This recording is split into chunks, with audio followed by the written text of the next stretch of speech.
Hold on. Wait.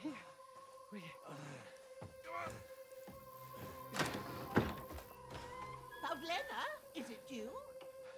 Greetings, good wife. Fear not. We mean you no harm. My friend needs help. Please. Right.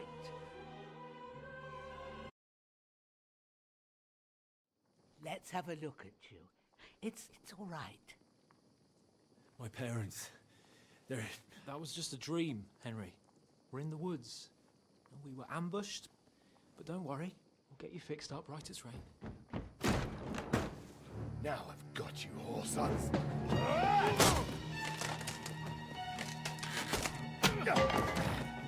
Think again, Scott!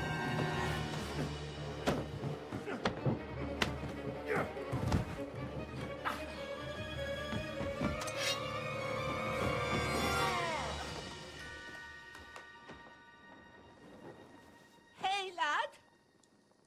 Are you alive, lad?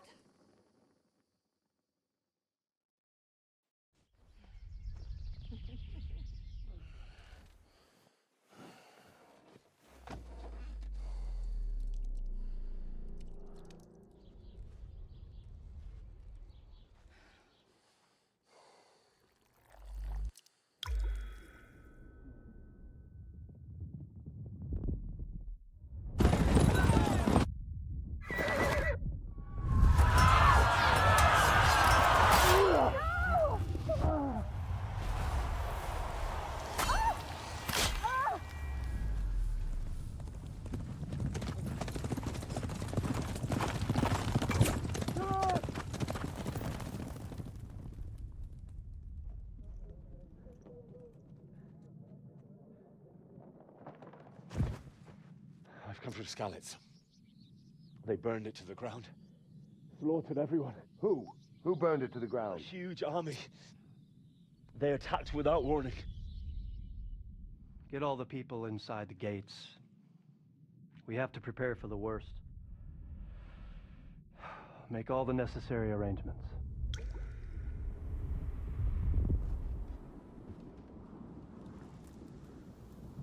I am Sir Marquardt von Aulitz. I come in the name of Sigismund of Luxembourg, King of Hungary and Croatia.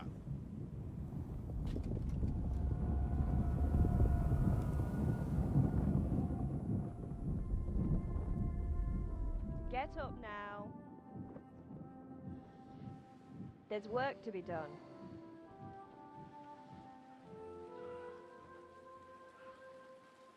Mother? I ain't your ma, laddie. Oh, may all the saints be praised. I was afraid you'd never wake up again. What? Where am I? Where would you be? Here in my cabin, where you and that pal of yours burst in last night.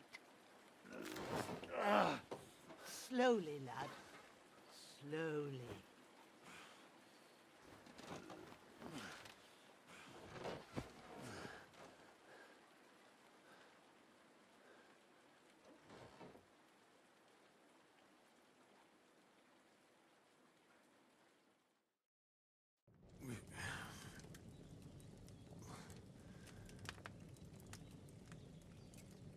What happened? What about Hans? He's taken care of for now, but he was on the edge there for a bit. And so were you, lad, so calm yourself. Last night you were 1 foot in the grave already. You were lucky you happened to turn up here. Well, I have to talk to Hans. You won't get much out of him now. He's lost a lot of blood and he has a fever.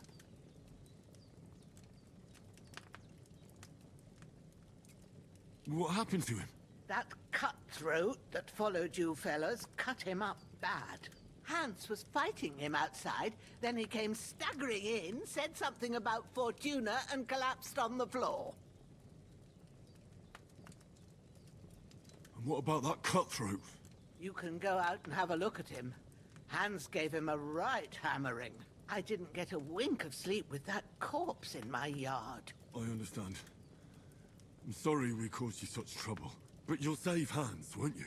God willing. Well, I managed to pull you out of death's grip, so maybe I'll be blessed again. I'll go check on him as soon as I'm done with you.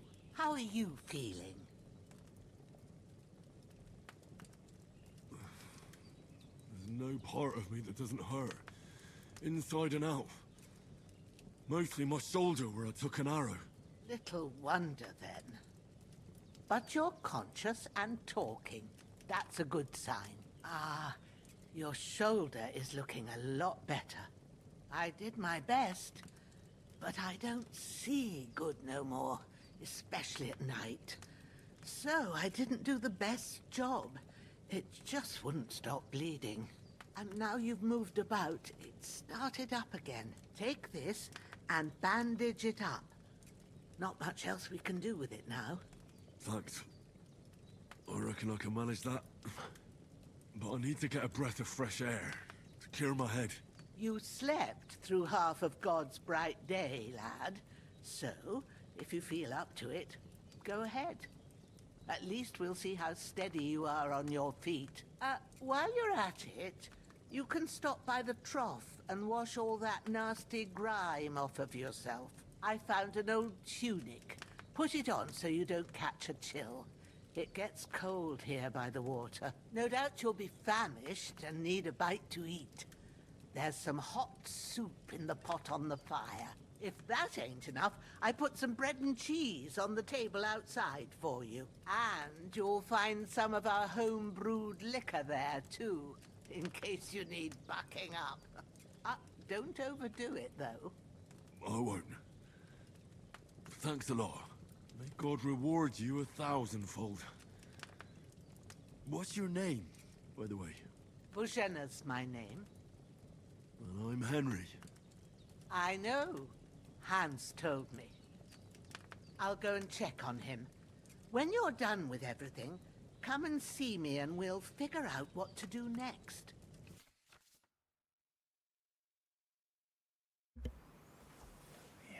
Okay, so we saw the little intro scene, and now Prokop will tell us about how we actually continue from KCD1 to KCD2 and what these strange red... I think most of you recognize that there were some flashbacks to KCD1. So this is actually not the first quest you will encounter in KCD2. This is like a few moments later. So we are really trying hard to make you feel at home, even if you didn't play the first game. It's completely fine to go into the KCD2 just blind. And we're trying to like slowly here and there to tell you some facts and what happened in KCD1, so you don't feel overwhelmed at the beginning. So there's some good gameplay chunk first, so you feel right at home. And basically, what you see now on the screen is another thing we were really like, thinking about how to do and what to do with RPG in general in KCD2. And what he decided upon is that we didn't want to reset your Henry completely. So there will be... Reset your Henry. Yeah.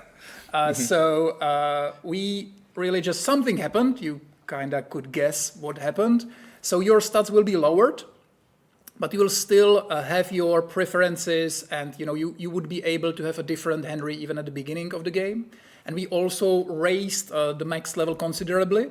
So, you were really good at, the Ratai region in KCD1, but now you are a way bigger regions. There's a more important region with much better fighters. So you can achieve even more levels and perks. And actually, all of the perks are new and they're much more impactful, actually. I sometimes compared like Henry in KCD1. I mean, most of the time when he was dealing with problems, it was like either some bandits in the forest or some lower nobility or something like that. And I sometimes say that Henry in KCD1 was something like the champion of the Sunday League. And now in KCD2, he's invited to play in the Premier League. So he knows how to play football. However, the challenges are bigger, the enemies are harder, Definitely. and now in KCD2 you are being dragged among armies, and there will be kings involved, and the drama and the Emperors. the emperors, sorry, the emperors even. Yeah, so the whole setting, the stages are higher. There's more on stake. And yeah, I think that is quite interesting. And for those who didn't recognize the first scenes, the red thing, right? That was exactly as Prokop said. That was something like yeah, flashbacks. So it was actually actual scenes from KCD1. And this is the way how we try to implement it. So we never like fist in your face. Watch this video for 20 minutes and then you can start to play the game. No. The way how we think about it is, as Prokop explained already slightly, while you are playing the game, slowly but steadily, we will give you the bare necessary information. This is you, that's your friend, that's a letter, you have to bring it to that castle. This happened. Good luck, have fun. And that is pretty much everything that is important for you. Other than that, it's really the open... Bohemia 1403, the open world is waiting for you and you can just freely roam. And a lot of that is the actually country. optional. If you want to delve deep, you can ask people what happened, their opinion about that, but you don't have to. You can just, rush right through what you love about the game, and if it's just, wandering around and killing bandits, good for you. Talking about stats, so let me go through this quickly. Game saved, and let's open up first of all. Look at this wonderful hut we are in here.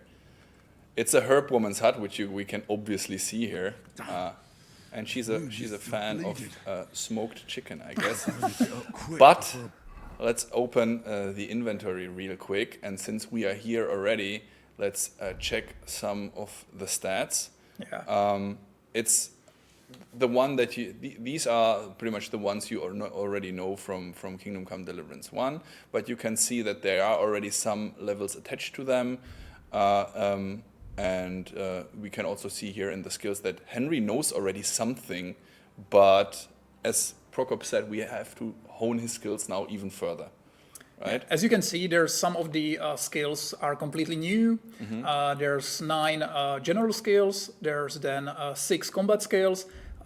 You can see, for example, maybe a little tidbit, pole arms are now a completely usable weapons. You can stash them in your inventory. You can change to you can just pick up a pole arm in the middle of the combat, which with its own perks and everything, the same as the marksmanship. It now has all the perks and everything, way more than in KCD1 and definitely more impactful. Yeah, and one common question we get quite often is like, how does it behave with the combat? And of course here, if you check, Henry, of course, is able to use a few tricks already. Riposte, perfect block, feint, evade. So the combat got an overhaul, of course. So it plays different, it feels different, while it stays very true to its nature. I think for KCD1 lovers, they will feel right at home, but meanwhile we are trying to make it a little bit more like accessible, maybe, while not dumping it down. However, since, as I said, Henry already got his fair share of combat in KCD1, he of course needs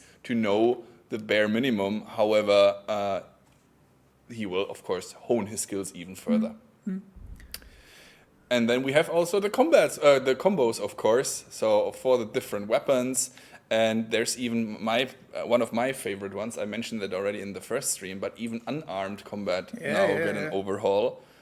So you can actually, with a few tricks and combos, you can disarm your opponent, which is pretty cool. And which is nice. And you can actually, there's like you can go to the clinch and to like basically a brawl, and you can also, like, if you're good enough, you can just, from the unarmed combat, you can go immediately to stealth skill. So it's hard, but it's doable. Okay, but we are still bleeding and we stink. So you are a hungry boy. And hungry Henry, of course, stamina is decreased. I can't do anything with the reekiness right now. We can wash ourselves, but not while sitting on the bed. However, if going to the inventory and taking some bandages, I will of course be able to at least take care of my wounds. That's done, and to not run around naked, I will put on this wonderful short tunic. What a nice looking boy. What a nice looking boy, exactly. Yeah, isn't that beautiful? I think our environment and graphic designers are really did the extra mile again. And today will be a more of a hiking trip. As I said, we are going through the countryside of Trosky Castle. But first, we are hungry and we have to get up. And hungry Henry needs to eat something. Yay. So, food on the spoon. Food on the spoon. That is actually something that you were fighting for a lot. Yeah, it's just such a tiny thing, but the level of polish in the game is just the sum of these tiny things that, and hopefully we did a lot of them. So yeah.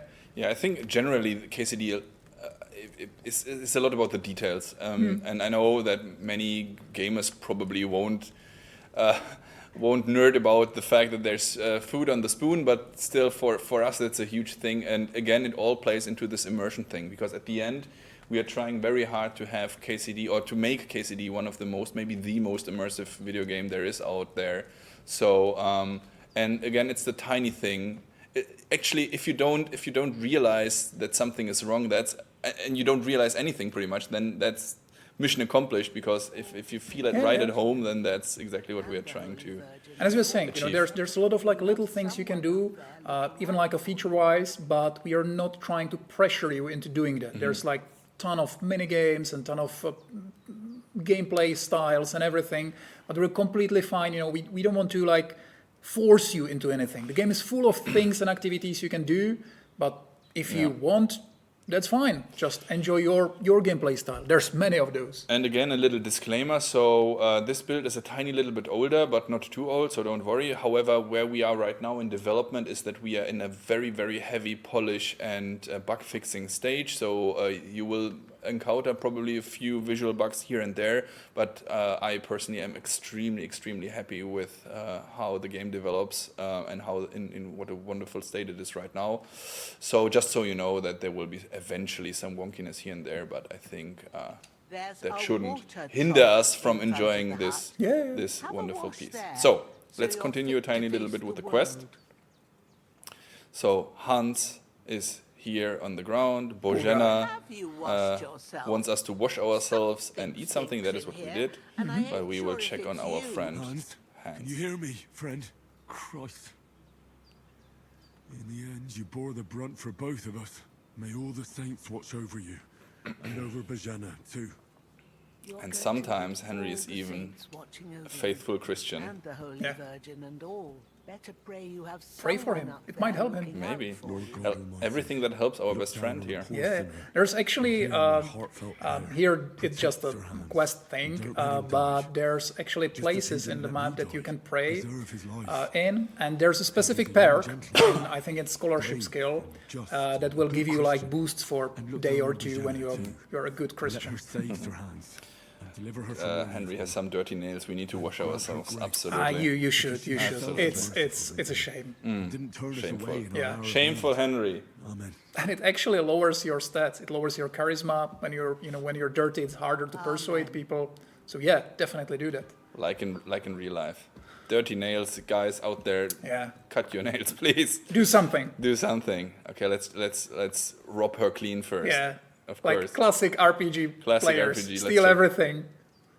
That looks so good. I mean, I'm here getting crazy about our own game, but dude, I think the difference between KCD1 and KCD2 is really huge. And sometimes it doesn't look like that. If you look at this right now and say, hey, this looks a lot like KCD1, try and compare them one-to-one in some videos. You will see that it's like so differently, and your memory might deceive you a tiny little bit, but we went. Look at that. So she has her hut here in this sandstone rock. And you will see more of that outside, but let's see if you'll steal other. Of course you will. I know you, Toby. Of course. I don't even bother to go into stealth. Oh, maybe I should just in case.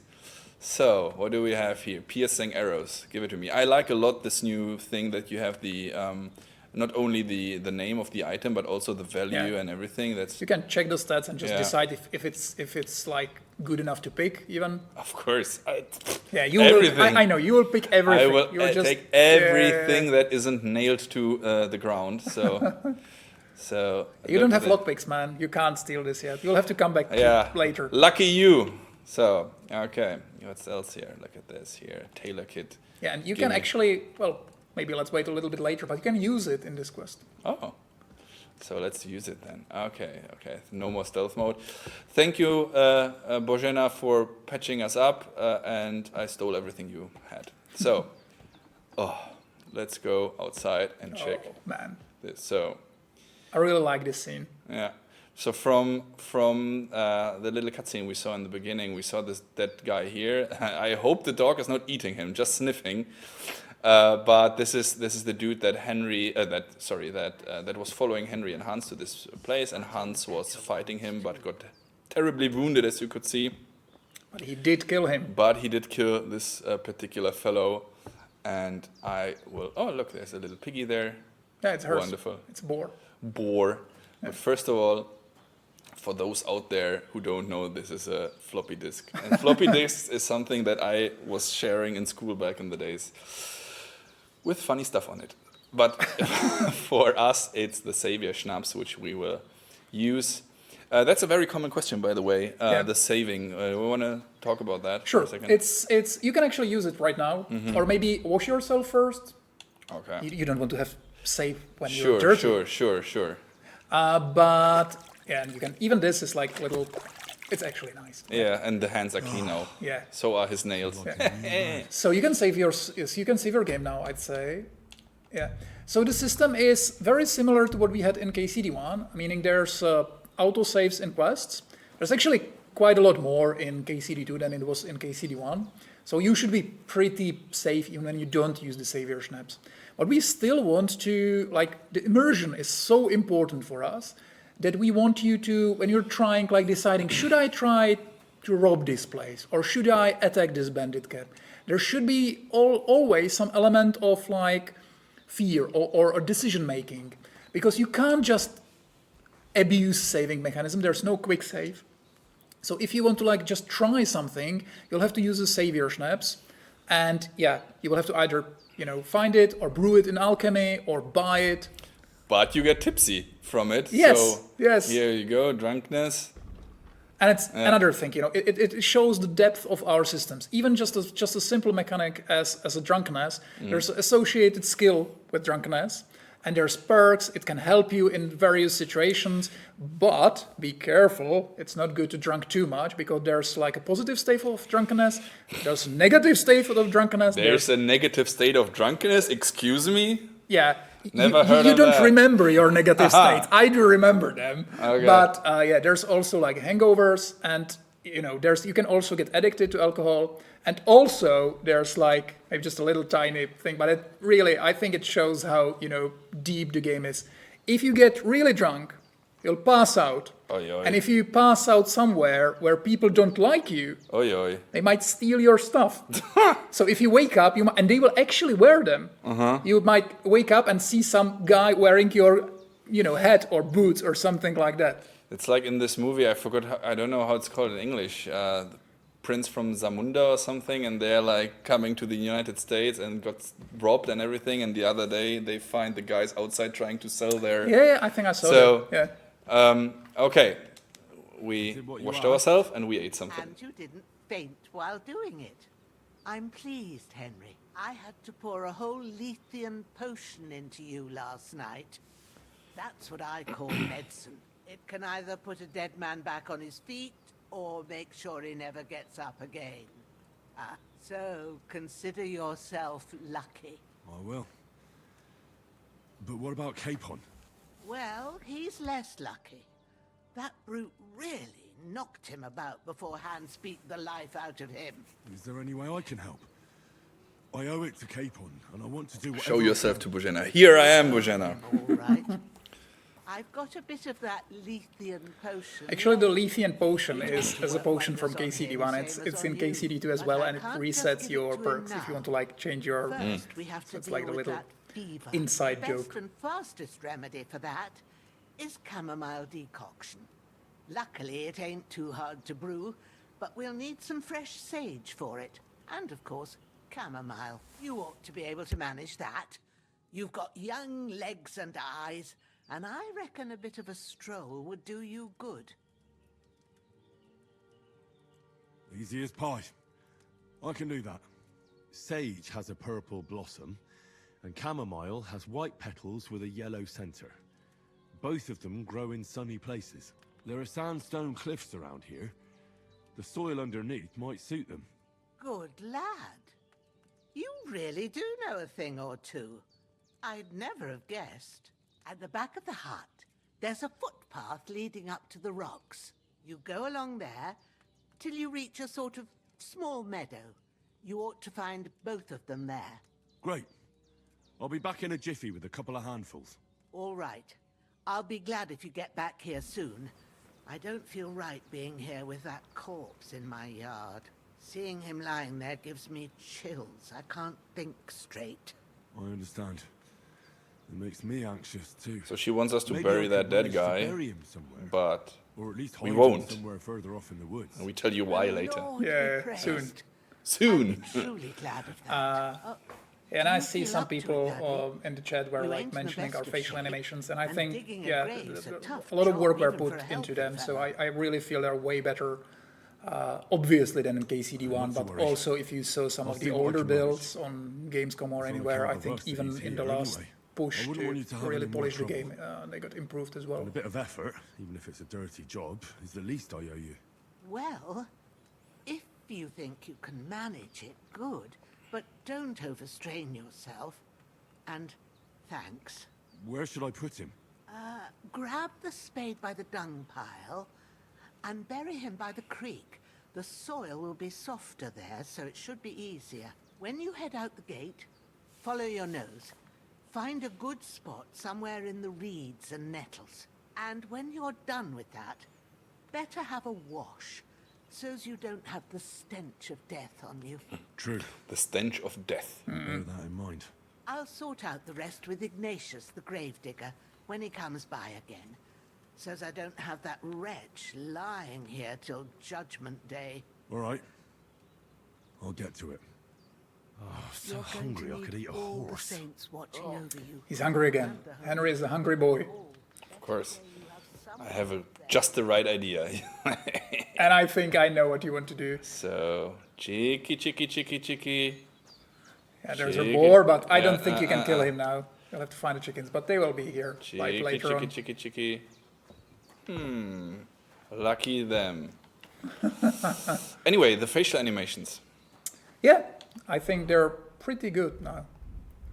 Yeah, I'm also a big fan, not only of the animation, but also of the entire look of Bojana. I think she looks just like Yeah. a very friendly, very nice granny.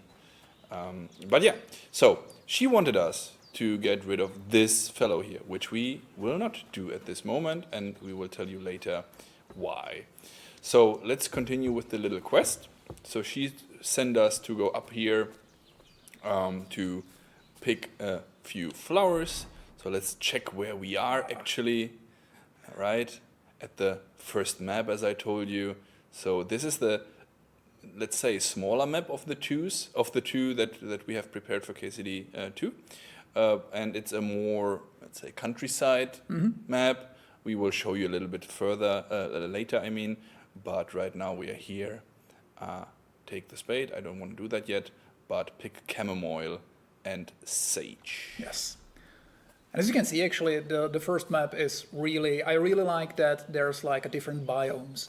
So there you have the lakes and ponds, you have the sandstone, rocks, formations, you have vast farms. It's like a really deep forest. So I really like there's like an opportunity to hide all those little secrets all over the map, or quests, or interesting people to talk to. Different biomes. So we have a mountain map and a snow map. And no. This is still in Bohemia. So, but and as you can see, I am really proud about the forests we can make. Yeah. And this is not a deep forest. This is like close to the Bozhena, so it's not really a deep forest, but it I like looks also so the good. verticality, right? That it's not only Yeah, like flat yeah, place, yeah, but yeah. that it really goes steep uphill, and that there's really quite some stuff. And again, we took a lot of inspiration, of course, of the real area. So these places really exist. I'm Yes. not sure if Bozhena still has a hut down there, but theoretically you can try and find this place in real life, and that's, I think, quite interesting. Did you see him? Rabbit, yes. Lucky him, I don't have a bow. I would miss him anyway, but I can You throw. can try, but I don't think you can kill him with a stone, but you will never hit him. Yeah. Come on. Oh god, I can already see Peter reacting tomorrow. Warhorse attacking, Yeah. It's throwing actually stones. new mechanic in KCD2, and it's obviously most useful in stealth to lure people away. But you're evil, man. You want to hit him with a stone, don't you? I just, I'm so bad. I think he'll hear you when you're close. Yeah.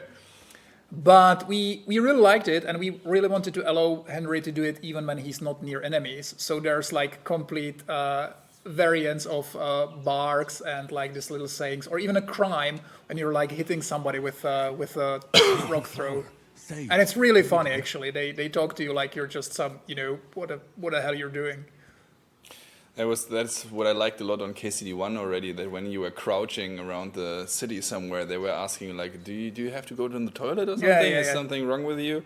So it's like the world is really reacting to you, and I think that is, again, defines Kingdom Come Deliverance a lot, that whatever you do in the game will have an impact, and that's what we are trying to show you a little bit today as well, that sometimes the decisions you do and sometimes the stuff you decide can be really tiny, just some different dialogues or whatever, but sometimes it can really have also bigger impacts, and in the worst case it can even lead to death of certain characters. Yes. So that is really big, but I strongly believe, and that is the underlying thing and very important for you to understand, there is no real right and wrong. So I strongly believe that even if, let's say, you decide somehow that someone dies or whatever, that's not a wrong decision or a bad decision per se. It's just the way how you tell your story, or how you, Henry, goes through this, part of choices history. and consequences. We really, especially as designers, we really like those old school RPGs when you can really do anything you want. There's a lot of decisions, a lot of consequences, and a lot of approaches to every situation. This is actually, it's just such a little thing, but it's quite interesting. This is like a little pagan thing, but obviously Bohemia in the 15th century was already heavily Christianized. But many times people think that when somebody is Christianized, when a country is Christianized, suddenly everything that was before is forgotten and everybody is like the Christian as we know them today. And it's not true. Actually, the Christianization was like a process that took a long time, and also those like cultures mixed together.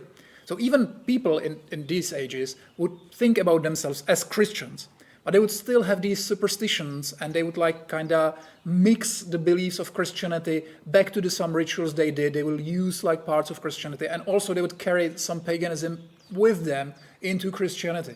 And it's like a mixture. It's very, very interesting topic. There's some of that in game, but it's also like, you can spend hours on Wikipedia to learn about it, or even in much more, All this talks about Christianity made me tired, so let's go back. Sorry, I'm lover of history, so barefoot. It's important but to me look to at have that it correct. there. Yes. The magic, the wizard tower. Yes, well, almost. Almost. This is actually Trosky Castle. It's in the middle of the Trosky region.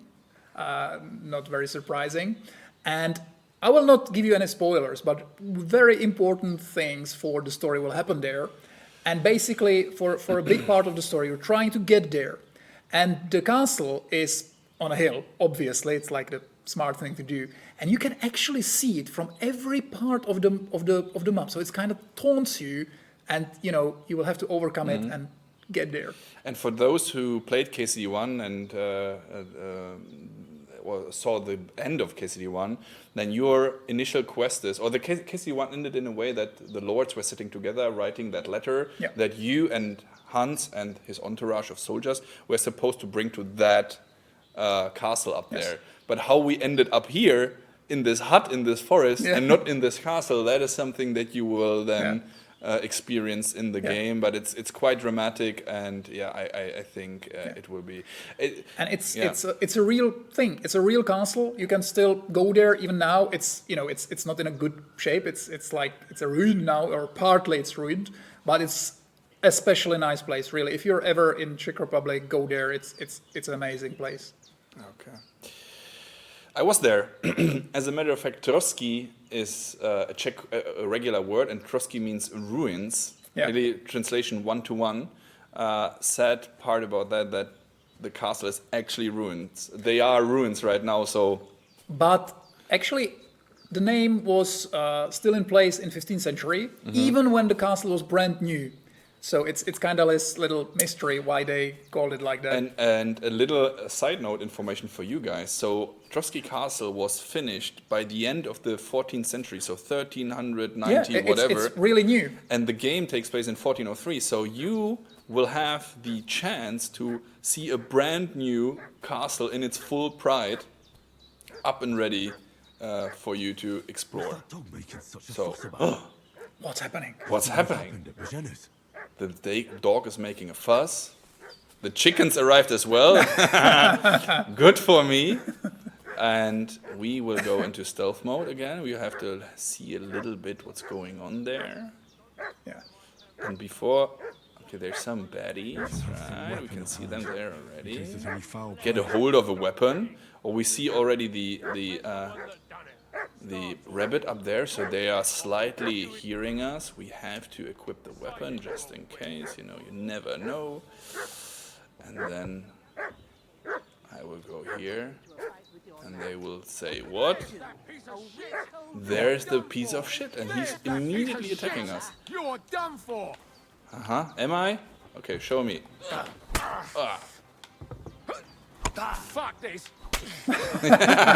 Oh. Yeah, you hit his head, but now his friend. No. Oh, you're fucked. Oh. Man. Yeah. I have died in combat. You did. So, why did that happen? First of all, because I'm an idiot and I turned my back towards the enemy. Not a smart thing to do. Not a smart thing to do. You shouldn't. So, lessons learned, guys, right? The more you know. And but what happened actually? So, one thing you hopefully noticed is that they immediately attacked us, right? So why is that? So those dudes were apparently looking for us, for someone, we don't know that, I tell you already, and they saw their dead friend on that pile that we, our task was to bury him. We said, screw you, we won't. And they saw him and put one and one together and immediately attacked us. Yeah, okay? They knew somebody was hiding there. They knew somebody killed their friend, so they attacked you immediately. So these are like, there's obviously in the game, there's like a really big choices and contents, and like them from other games, big story-making events. But there are also these little things. There are very little things that you don't even know you're making a little choice, but it is there. The game is very reactive to what you're doing. Absolutely. And because of that, I would like to try again and see what happens if we play everything a tiny little bit different. You have to talk to her first. Yeah. I'm stupid. I should have made the save after I talked to Bozena. So let me just skip through that. So we have this quickly. She says the same thing as before. After all, it's the same situation as we saw before. By the way, we didn't mention this earlier. Yeah. Sometimes, and that was already the part in KCD1, but maybe you want to say something about this. Sometimes the perks or the skills that you learn will help you in some dialogues and unlock some special... Yeah. We actually do have some skills that are especially used in dialogues, a lot of like kind of persuasion or impression or intimidation and stuff like that.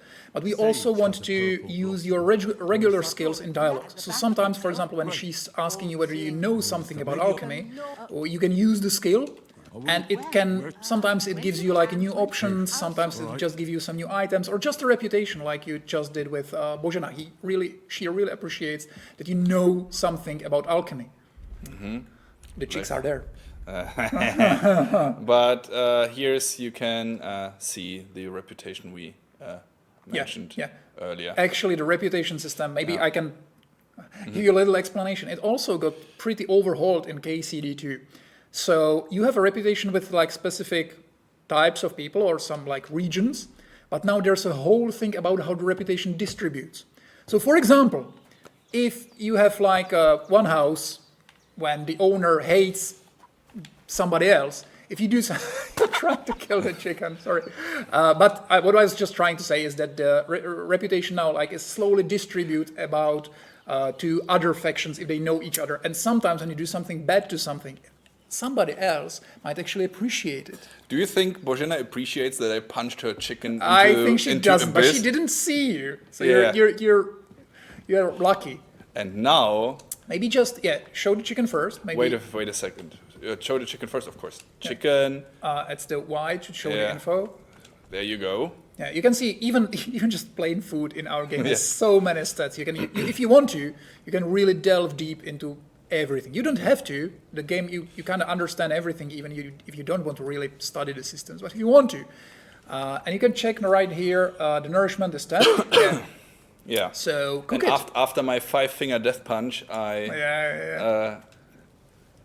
cookie. There you go. Yum, yum, yum. Yummy, yummy, yummy. Yes. Yes. Cooked chicken. Where is it? I want it.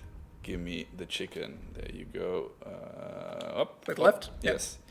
And you can see you actually improve the chicken by cooking it, which is like obvious thing to do. But you can cook food, you can dry it, you can smoke it. For example, I especially recommend drying your food because especially at the beginning you will have some trouble with limited inventory. So drying food makes it lighter. So I suggest doing Plus, that. food can spoil, and dried and smoked and so on will, of course. It will last way longer. So, back to Dead Bastard. Yeah. Weird. So, Dead Bastard. First of all, give me your sword. That's always good. And now, looten und leveln, because that's the best thing you can do. Give me all your crap. And as you can see, we are so used to it, but actually in KCD, everything you see on any NPC is actually on him. So you can always loot anything that's on him. He really changes because you loot his clothes. So yeah, he's now naked, Dead Bastard. I cannot loot his undies. Yeah. So I took the spade, ace of spades, and now we are taking this body and do what we were told, and that is to go and bury him in the forest. He's pretty heavy, so I can't sprint with him. But that's the fastest I can do. The little boar is checking us out suspiciously. I don't like that look in his eyes. It's fierce. Let's rather continue. And we have to go now in this like little swampy area kinda and try and bury that naked bastard. Oh look, the piggy is following us. I think he's like fleeing you actually. No, you might be too stinky for him. No, he wants to create a friendship. Ah. Yeah. Okay. That's a good point. I might be so stinky that he want to be. He smells us and says, "Family, isn't it great to come home?" So you go here. I think you need to bring him closer. Do I? No, I don't. I know. So as a matter of fact, let me show it for you guys. I know where to dig, but if you wouldn't, as you can see on the top of the compass, it tells you that somewhere here in this region, which is now I'm covering it unfortunately with this little thing, we have to bury the corpse. So we drop him here, wherever. Have to find, with our nose in the dirt, start digging. There you go. And Henry is doing his job. Yeah. And actually, this will make you dirty again. We listen dirty Henry. We actually listen to feedback, so you are like now gain like the dirtiness slower in the open world, but specific interaction with the world will make you dirty very fast. For example, digging graves. So I can drop him in there, right? Yeah, you can. Yay. Yeah, isn't ragdoll an amazing thing? Yeah, always. Go in. Come on, put your legs in there. A little bit more. Oh no! Oh god, oh no. I think you can bury him even like this. Up. Yeah, I think that's good enough, right? He doesn't deserve anything better. Good enough. He tried to attack hands. Yeah, he's like an upside down popsicle right now. So, after quite a bit of time, look, and even we cut off his limbs, and the rest is old story. But before we go that way, let's go that way, because let's try and get a tiny little bit closer to Trosky Castle. We can't go too close. The quest requires you to stay here around him, so there's a natural barrier that will tell you, oh, I shouldn't go, and let me just check in which direction. Oh, Yeah, you're in the right direction. Yeah. Just follow the stream. So follow the stream. And as you can see now, as I was talking about the biomes, obviously you will not go to the deserts and stuff like that. But you can see you're getting closer to the pond, to the little lake. So everything is getting a little more swampier. Yeah, different herbs and different trees are actually growing here, and everything, every tree, every bush, everything you see are real, flora that actually exists, that actually grows in these places, and it's made so meticulously that even if you would be like a botanist, you would probably recognize a lot of them. There was a ornithologist reaching out to us not long ago, complaining that we have, I forgot the name of that, like some duels or something in KCD1, because our sound engineers, actually when he goes into the forest to get the sounds right, he's of course taking 25th century, the 21st century sounds, and not 1403 sounds. So and there were some invasive species of birds that actually weren't there in the 15th century. So we had to and we actually like this kind of feedback because this is the thing we love. We absolutely love that. We love to talk to those people, laugh about it together, and say it's just amazing. You know what's also amazing? This view. Oh my goodness. Look at this. It's maybe too good to have our faces there. So let me just put us away for a second. So isn't that great? Yeah. I really like, and there's these little nooks and crannies in around the pond that you can find interesting things and points of interest, and it's really, really nice. And now, Prokop, the chat is asking, can Henry swim? Do you think we should debunk this? Crush their dreams?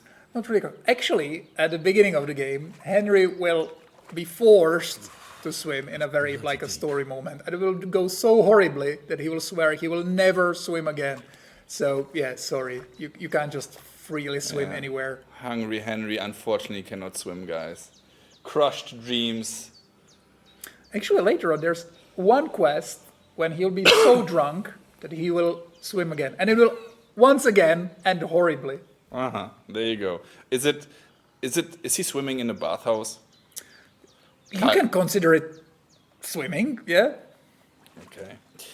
There was actually also some wildlife here, so if you're lucky, then you can find crabs and little animals here as well that you can pick up and eat, right? Yeah.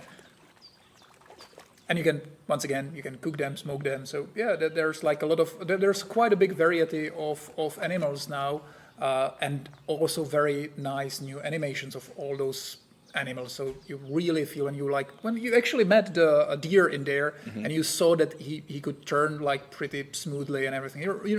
The level of polish in everything. The KCD2 is the game we really wanted to make. KCD1 was I loved the game, and I spent 6 years on the game, but I loved the game. But we were really trying something that was little above our capability. And now this game is the thing we wanted to make, and we hope that you'll we really honestly hope that in the end you'll appreciate it. Do you think I should show the community, the chat, what they can also do if they're at beautiful places like this? Yeah, sure. But that's kind of a spoiler. It's not a spoiler. It's a little feature. It's a little feature, but it's kind of a spoiler. Guys, do you want a tiny little spoiler? Like a tiny one. It's not a story spoiler. They know already. They know. It's not peeing. That would be very funny. But it's actually finally we have a photo mode in the game, right? So you can watch wonderful Henry staring into distance, but also you can whoop and hide the hints, and you can do the most wonderful nice screenshots you want to do. The camera is tied to Henry, so you cannot fly extremely far away. It's also physical, so you cannot go through walls or something like that. Yes. But there's a tiny gimmick. Which, there's a story about it. Try to end the photo mode. End the photo mode. Guys, take care. What's happening now? What a view! Yeah. When the photo mode ends, Henry will comment on what you did in the photo mode. Well, it's a generic. He will basically say nice what or of you are something, yeah. nice or something like that. But when we are like trying to implement photo mode, there's like this issue we're trying to solve, because photo mode can be used to kind of cheat when you're when you're trying to stealthily approach something. We didn't want you to like look around the corners, but we didn't want to limit the photo mode too much. So what we did is that when the photo mode ends, Henry will command, and that little saying of his is actually heard by people in the world. So when you're like really trying to, approach somebody in a stealth and you'll cheat in this way, when Henry says nice or what of you, the guards will say, what? What was that? And they'll look at you and go and search that place. I think that is such a tiny detail, but still, I think KCD is all about the details, and this is like so nerdy and so cool really. So when you end the photo mode, Henry barks something, and the others will hear it, so you cannot use it for while stealthing. Very similar thing, but when you're talking, as you were like making fun of our dirty Henry, now when you're dirty, you actually smell. And when you're like in stealth, people can actually smell you. So when you're like trying to approach the guard to stealth kill him, he can actually smell you and turn around. He has like completely unique dialogues about that. He'll like turn around, he'll just try to sniff like, what the hell is that? And I ask you, what the hell is that? Because this looks like a cave or something, and since we are in in the Trosky area, an area that is also called today the Bohemian Paradise, it's full of those sandstone formations, rocky mountains kinda, and they have little caves and valleys and canyons. And what can we expect there? Well, a lot of that, a lot. In some of those, there's like a hidden stuff, so you can, if you explore, that's another thing I think that's way better in KCD2. There's a lot of interesting things to like find in the world.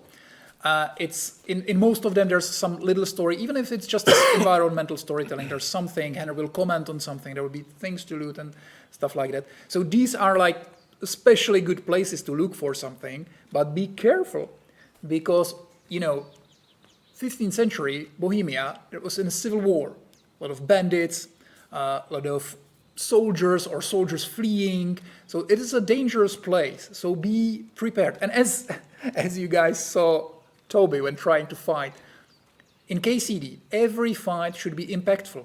You shouldn't just blindly rush into like people, because it is dangerous. You are supposed to use all the tools you have, you can use. You are supposed to try to talk somebody out of fighting. You're supposed to try some potions. You are supposed to try to kill a few of them from stealth first. So be careful about it. And since we were talking about smelling, is this perk still in there, that if when you have flowers in your pocket or herbs that you smell actually good? Yes. And there's also a lot of hidden perks. Actually, I don't think nettles, because nettles don't grow in this kind of biomes. But for example, a good hint to our players: if you pick a lot of nettles, there's a hidden perk that will permanently raise some of your stats a little bit, but it can help you at the beginning. Well, it's not a hidden perk anymore. It is not. It's hidden for most of the players. Yeah. Only the people on the stream know. You qualified ones who were with us through this entire stream. You now have this super secret OP. Something similar was in KCD1 actually, but there's way more. There's definitely more of these in KCD2. So explore, try things, try new things. We're really trying to reward players that are trying new things, trying new approaches. Yeah. Okily dokily. So we will now go again, pick those flowers, and then address. Maybe I think from there, there it is. You can see the Zhelev pub, which is I think the biggest pub in the region. It's pretty big. Also, some very interesting quests are there, so I definitely suggest going there. There's bathhouses also, so once again you can use baths there. Bathhouses, everyone's favorite. Yeah. Can I slip from here? You can't slip, but you can fall. I will not try it. And you can see, for example, on the left, there are some birds flying there. I am not thinking this is intentional, but sometimes birds can lead you to places. So you know what place we need to go now? Pick some flowers, because our best friend Hans is still in his last moments there, and we were just sightseeing. So we should not do that. Hop. And I will scare the deer. Go away, deer, and give me the sage. Yes. Purple flower. Okie dokie. Sage. And the There we go. chamomile, which is here. That's it. Now, Chamomile. okay, before we go back now, I've got all the herbs I use. will So do back to Bajena on the something. double. No, wait, The let sooner me, Hans gets that remedy, the get better. the autosave first, and then I will put on some armor, some slight one, and then we want to show you again about how the game plays differently and how stuff will change according to what you do and how you decide and which items you choose to wear and so on and so on. Yes. So let me just quickly initiate this. What's Yes. that? There it is. Now we go into the inventory, and I will take what I looted earlier from this wonderful gentleman, the dirty bastard. Dirty and naked bastard. Maybe you can talk about outfits. It's a new thing. Absolutely. So look on the right side. You see that everything is marked with a yellow shield right now in the inventory. And there's a yellow sheet And below there's Henry. a yellow sheet below Henry, because we can now actively change outfits like that. So you can have 3 pre-prepared outfits. Yes. Comes really handy. So I would recommend something like a, let's say, fighting outfit, a stealth outfit, and maybe a speech outfit or something like that. And you can pre-prepare those sets, and then with a click on a button in your inventory, when you're not in the middle of a combat, Yeah. then you need to have some safe place and some quiet place. Then you can like change the outfit. But you can pre-prepare, which I think is a quality of life improvement. Absolutely. And there's a lot of them in the game, Yeah. because that's something we wanted to improve a lot. The game should be like now much smoother to play. You should be like way easier to learn. The depth is there. It's maybe even the game is maybe even deeper, including the combat. There's some like very advanced moves that weren't in KCD1. The depth is there, but it should be a little easier to get into it, a little easier to learn everything, a little more descriptive. And I will now. We have the different outfit, of course, but also this belt that I'm wearing is a weapons belt. I call it a Batman belt, because you can put different weapons now on this belt and have a quick swapping system now that you can quicker and easier change weapon according to situation. So you can have, depending on your belt, you can have several, and yeah. I don't think you have equipped the gambeson. I think you're still wearing the tunic. You can. I think you have it in an outfit, but yeah, this is the outfit you want. Okay, there you go. So And you can just actually see if you like you look onto your right side, like a little right, and you can see if you go to the secondary stats, you can see now your intimidation is 10 actually. Change the outfit on the left. Yeah, in here. Yeah, and go back. And now you can see it lowered a lot. 6, because depth of the systems. When you're talking to somebody or when you're fighting somebody, when you are wearing a strong armor that's fully, blooded, completely covered in blood, you are more intimidating.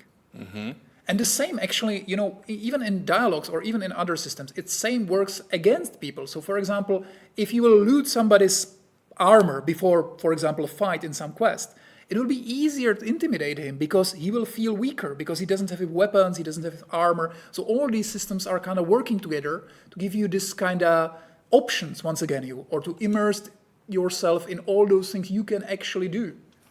I will show you now something. I will keep the tunic, right? Because I want to show you something. I think you're still pretty intimidating because you have the weapon and everything. Okay. If you want to show what I think you want to show, go there naked. Naked? Yeah. But with a tunic. Or at least with tunic. a tunic. Yeah. Okay. Let me check. Intimidation. Yeah, that's nice. So at least we have the tunic. We need a weapon.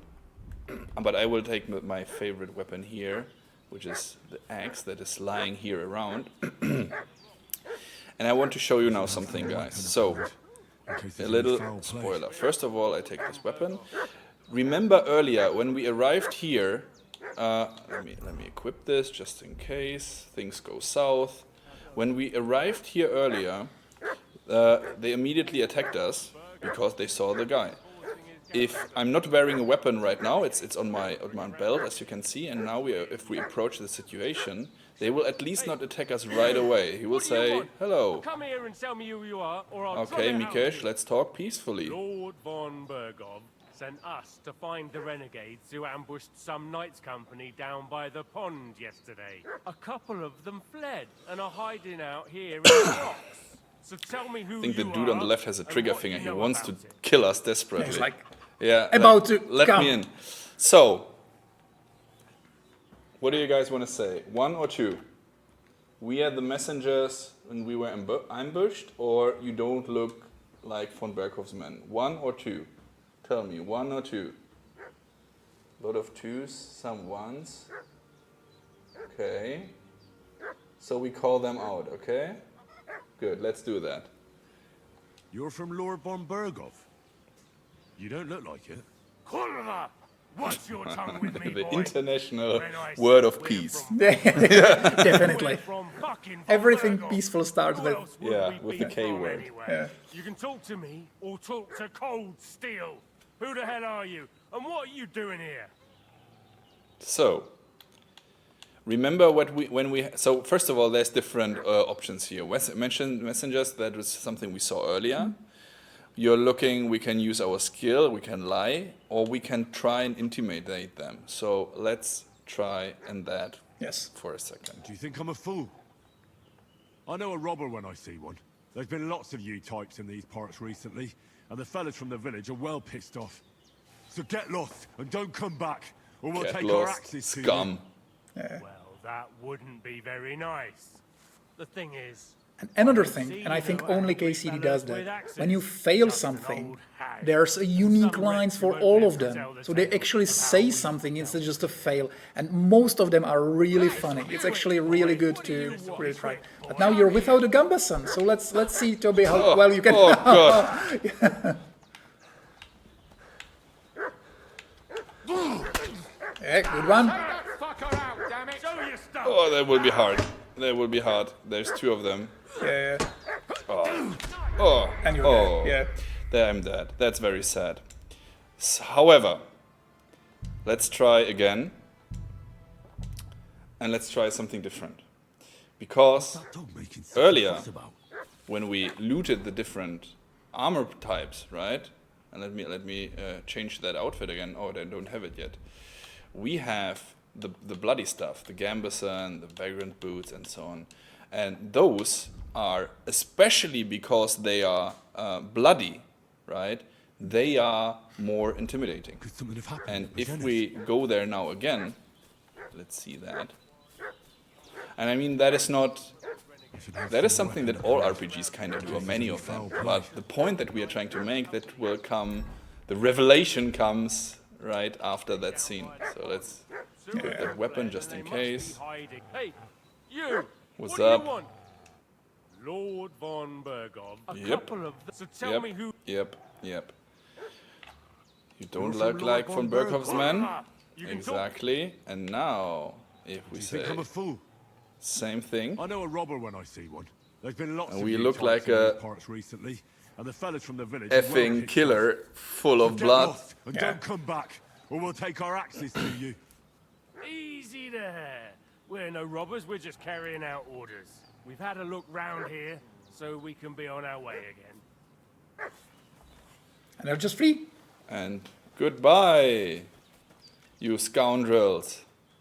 So, now you think, okay, well, many RPGs do that, but... Yes. Actually, this is just, well, it's not a little thing, it's a kind of like a big deal. These 2 guys, they were not just random bandits.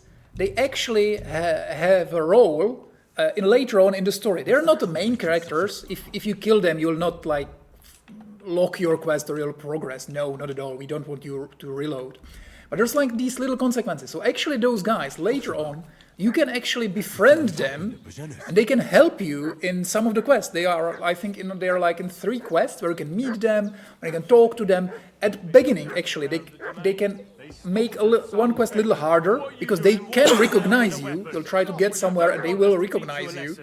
But later on, you can befriend them and you will actually, have a lot of common in them with them. And by the way, as Bokop said earlier, they have unique lines for almost everything. Did you see that he was just asking me, why the heck are you running around with a weapon in your hand? So I had my equipped weapon, and he was reacting to that. And again, that is what I'm trying to tell you all the time. The world is so reactive to you that it's really, immersiveness is extremely important for us. And now, if we tell him, listen, I'm Henry from Skalitz, as the other option. You really are trying to win at least one story, don't you? Absolutely. Now you feel ashamed a little bit with your combat skills. They will call me the Butcher of Skalitz. Yeah. They will know who the heck I am. And an escort would be good too. Shit, how about that? I didn't expect you to fall for it so easily. We're not von Bergov's men, and we'll deal with him later. Like we did with you yesterday by the pond. But that's the least of your worries now. We'll take your Sir Hans with us. But we've no need of you. Farewell, Henry of Skalitz. This'll be quick, boy. This'll be quick, boy. We'll win. Yeah. I believe in you. Please. Yes. Oh, where's the other one? Oh no. You still let him go to your back, man? Yeah. Still have a chance. Rookie mistake. Rookie mistake, yeah. But the dog can help you. Yeah. Do it. Come on. For the camera. Nice. Yeah, kill it. Yeah, that's more of your style. And you thought I'm bad at fighting, but I'm actually good at acting. That's the part that you need very to know. proficiently stabbed him in the back. Absolutely. So first of all, Ma, I'm bleeding. Well, no, Božena, I'm bleeding. You look a sight. It's a wonder you're standing on your feet. My word, they So I worked said you over good. the Butcher of Skalitz. It's mere scratch. Well, you're dying there, man. I mean, I still have HP, right? Yeah, some. It's nothing. A scratch or two. It's just a flesh wound. Play the hero. I can't see much, but This I know is what a actually, battered fellow looks like. this line is also reactive. She really does react to what your HP is and how hurt you are. So she sees through you. She knows you survive just by a tiny bit. I'm still convinced I'm an amazing actor. Yeah. An amazing fighter, obviously. Absolutely. Yeah. I run them. So they were fighting, what, 3 times? So they lost a lot of stamina, and I was fresh for the last one. Yeah. I reckon it was one of those who followed us yesterday. Fly like a butterfly, sting like a bee. Exactly. Yeah. Especially in the back. So, yeah, God be praised. Heaven knows what they'd have done to her. So, I'd like to know why all this is happening.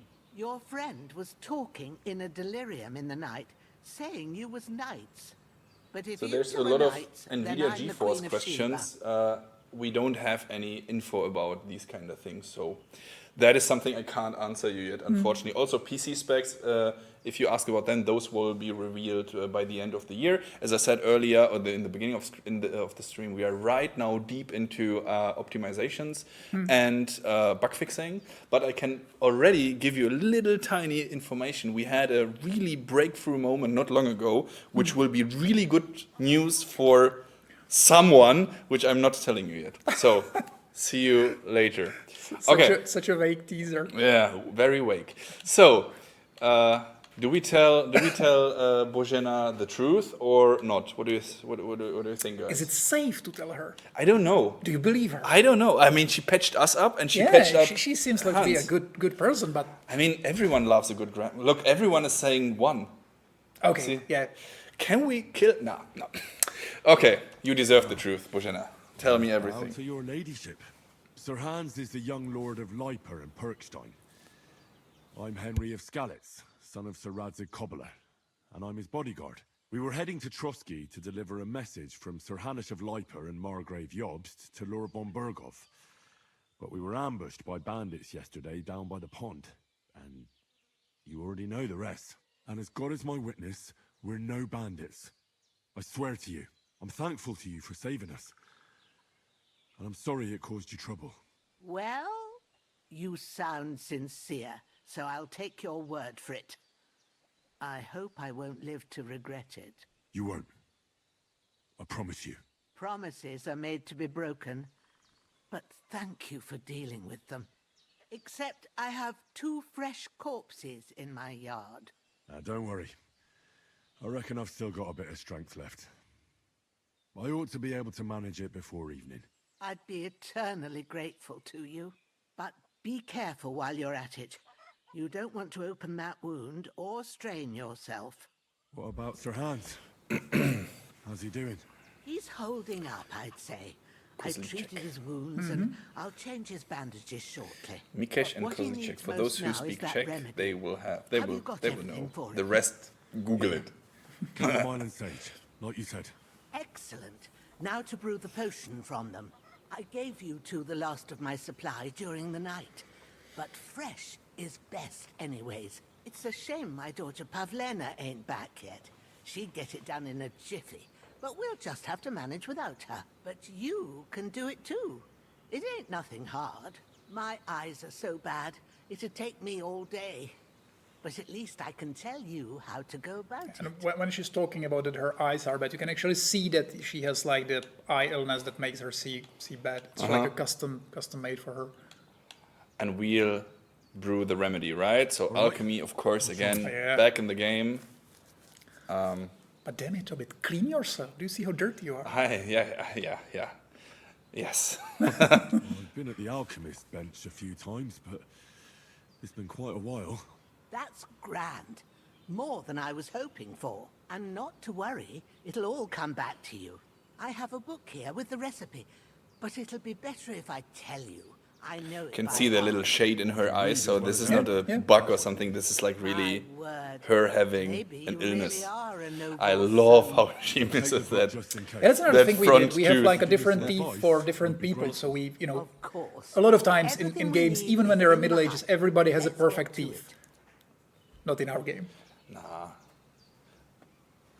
But on the contrary, there's a very, very, very, very common misconception True. that everyone has black teeth, everything is falling it's not out, true. and like, that's absolutely Because sugar wasn't exactly that consumed back exactly, then. So exactly. they actually had, even overall, the hygiene and teeth and everything was pretty good in Middle Ages. Exactly. So absolutely. So let's blame modern food industry. So exactly the sugar is they didn't had the sugary diets, so Yes. they were mainly meat or natural stuff. So there's really not much they can. Well, unless you get an axe in your face, but then you have other problems, I guess. Yeah. So should I check on Kozlicek and Sure. I will not pick Make them it- up. You can use the compare. That's another thing that we did. If you Oh, look, press here's a right. pretzel. And Oh. if Sexy Biscuit Roxy is watching, the pretzel is for you. So, she hates the pretzels. So, doors and a key chest. Interesting. It might be useful later on. Let's take everything. Taylor's kit. You can actually, where we were teasing at the beginning, you can actually fix some of your clothes. Let's check that out. So, it is in the Other. Yeah. And here we have the Taylor's kit. Let's take this one, for instance. Yeah, any of them. Yeah, use it. And this is now like a quick way. Yeah, you're how choosing which type of clothing you want to repair. Now, you might say, hey, Toby and Procker, wait a moment. How can you, with one tailor kit, repair all the items you have? Well, there's an answer. Yeah, actually, every tailor kit has like the condition, which is like what you see under the little part there. And based on the price of the things you are repairing, it kind of lowers the condition of the tailor's kit. So if you're trying to repair like way more fancy things, way more fancy clothing, it will take more of your repair kits. And I think that's absolutely fair. I think, again, that is how to balance it out a little bit, Yeah, so that you cannot repair your own stuff all the time. So the super heavy, super valuable stuff you either repair with a lot of these kits, or you go to the city and get it And done. there's also associated skill. So if you are better at that skill, for example, it will be like easier for you to repair things. You will lose less of your repair kits. But also there are specific perks in that skill that will, for example, make the things better if you repair them. Like you can pet them to make them more stealthy or do some other stuff with them. I took the bone comb because I have a very wonderful beard in real life, and that needs to be combed sometimes. Obviously. But back to business. Hello, Bozhena. How close can I get to you? Okay, too close. Let's check out her wonderful, beautiful alchemy hut. And you know, that is something. So we get very often the question between realism and gameplay. And it's really important to mention that in the first place, we are absolutely working on a video game. First and foremost, right? The realism part is something that we use to flavor everything. That is the tools, the work, the kit that we are using to build everything, to craft everything. But realism can never stand in the way of fun gameplay. So we need to find a balance, and that's like a daily struggle we have. And the alchemy, for instance, the potions are somewhat funny, of course, sometimes. However, still, what we can see here in the book, for instance, these things are actually based on real herbalism that was used in the Middle Ages, right? If you know, maybe even some of your grandmothers might used a chamomile decoction it really helps with healing, for example. For example, you can see this is like completely new art, and all those herbs actually exist. And if it says it grows in roadside stitches in clearings and where there is relief from the sun, and it grows there in real life. If you learn from our game where the herbs grow, you can actually find them in the real world as well. Exactly. And if it says it's poisonous, then don't try them in real life. Don't eat it. Someone was asking if we can carry the book around. No, the books are always put here, but... Actually, if you can't do now because you're in the tutorial, but now, yes, in KCD2, when you're leaving Henry actually take the book with himself, but later on, I think, I'm not sure if you can go there from the tutorial, but in your codex, every description of any herb or of any potion is described in your codex. So you can always know what you need for specific potions. You can always check whether it's worthy to pick these herbs and stuff like that. Okay. So back to brewing. Chamomile decoction. Sleep heals you faster, and if good quality energy replenishes faster while sleeping. Of course. You will need wine, 2 handfuls of chamomile, and a handful of sage. Add the chamomile and boil for 1 turn. Grind the sage and add it to the cauldron, and finally pour. And we can see also a little wonderful picture there on the right. Yes. Correct? Yes. Correct. To the table. So, first, wine. You have to So, pour the spirit, white no. base into the cauldron. Choose Oil, the right no. pitcher from the shelf Wine, behind yes. the What was the last one? Water. No, we take the wine. So we are actually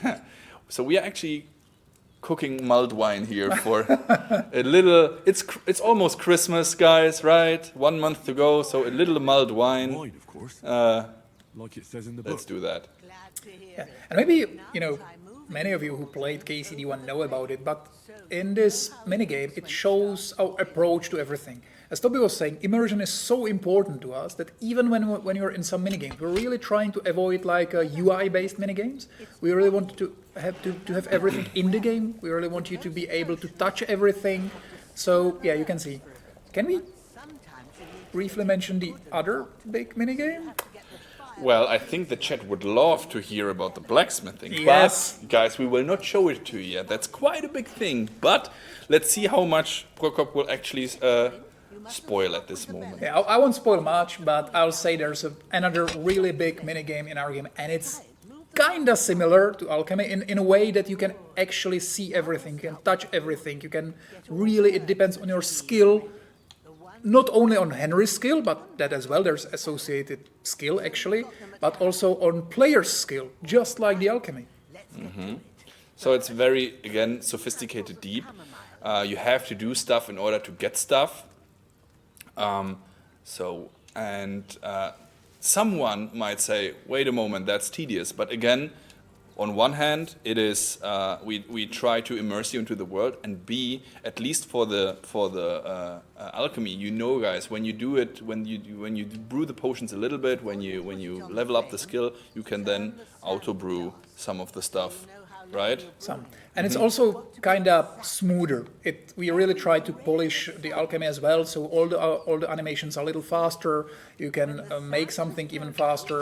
And also, the potions are way more useful in KCD2 because, just like you had that belt for weapons, you actually can have a pouch, which is like a real item which you can equip, and it can have slots for consumable items. So now, well, if you have some time, you can even consume potions in combat, and it can get really handy.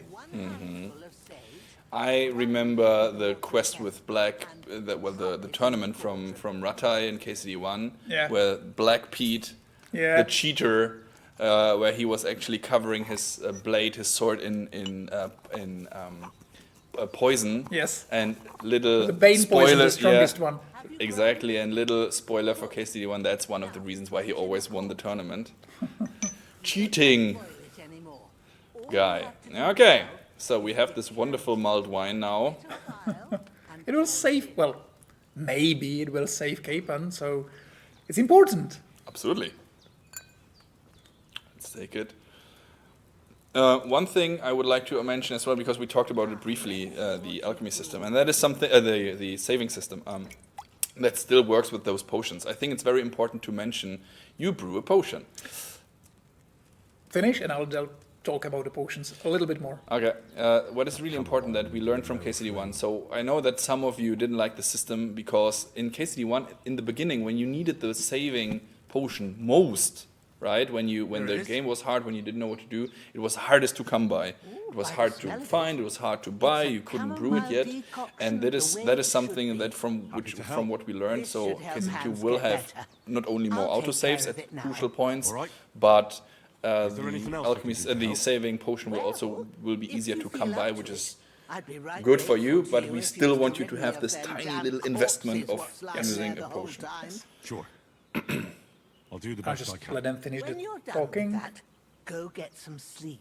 You won't miss anything, and you need the rest after everything that happened. What I wanted to show you is that you actually did now, when you're brewing potions, there's like different qualities of potions. So it's much harder to fail completely. But if you're really good at it, if you have a real good skill and if you're doing it skillfully, you can do really good like qualities of potions, which can have additional benefits. That's also a perk that will unlock a completely new like level of potions, and these potions are really strong. So, Bojena wants us to hide those guys. I can tell you that it's again a role-playing thing, so we don't have to do this necessarily. Do you guys want me to bury those people before we continue, or do you say let's let them rot? But on the other hand, I mean, Bojena was kind of nice to us. I mean, we could clean up. You know what? I'll do it. Come on, it's just Bojena saved our life. She's saving Hans's life. So let's get rid of those. Look, the pig. This callous pig was watching us kill the guys. Maybe that's a druid. That In our game? Yeah, nah, I played too much Baldur's Gate. So you're not the only one. Everyone did. Such a great game. Which leads me to another question, by the way. So since we were talking about designing and so on, and you are with the game, with the team very long, and the team is quite big, where do you draw your inspiration from generally when you come up with? I mean, yes, it's based on real history, so I guess you take it from history. But like, what do you do to come up with quests? Yeah, as I was saying at the beginning, the design team is really like, there's a lot of people that really love RPGs, new ones, and even the old ones. And we really like, so there's a lot of inspiration from that, where we really like the freedom of choice, I would say. We really like that. But also, there's like this combination of people that love games and also really, really love history. So we really read old books. We really read like research papers, like proper studying, proper research, and we take a little inspirations from there, from other games, from other media, and we're really trying to. Maybe another thing I would like to say is that we really honor players' time. Oh yeah. So every quest, even the tiniest quest in KCD2, is unique. There will be never any fetch quest. Never a quest that will tell you, listen guy, bring me 5 wolves' hides. Never. Every quest has a little story, new characters, something unique. So the KCD2 is a very long game, but we really respect players' time. There's never something that will just prolong the game unnecessary. Unless you want to, like burying those corpses. Yeah, they are things you can spend infinite time, doing potions or, hunting in the woods, and many people actually do. But the content prepared for the players is always unique. Good sleep will make a new man. So I would like to take care of that other corpse, but it's gone. No.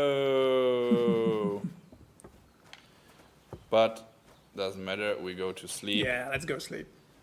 And they will magically vanish, like they did right now. Sleep and save.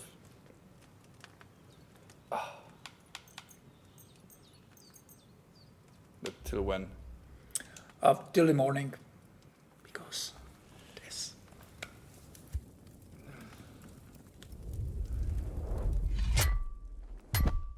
A sword such as this will bring honor to its bearer. True, Sir Radzik. If I'd have had its like back in Nicopolis, things would have worked out differently.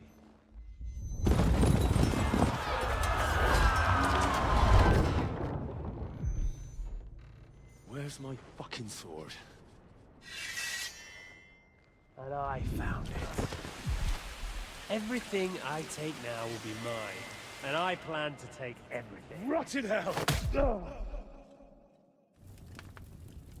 Why would I miss one sword? Because it's the last one my father forged, and I promised him I'd deliver it to you. The stronger dog fucks the bitches, and war is a nasty business.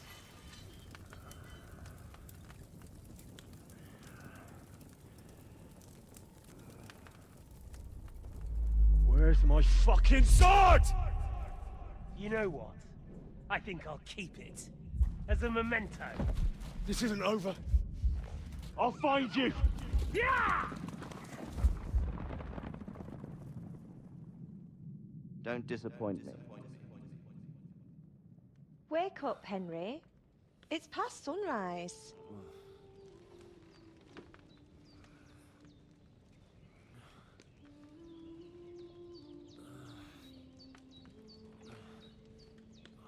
Hallelujah.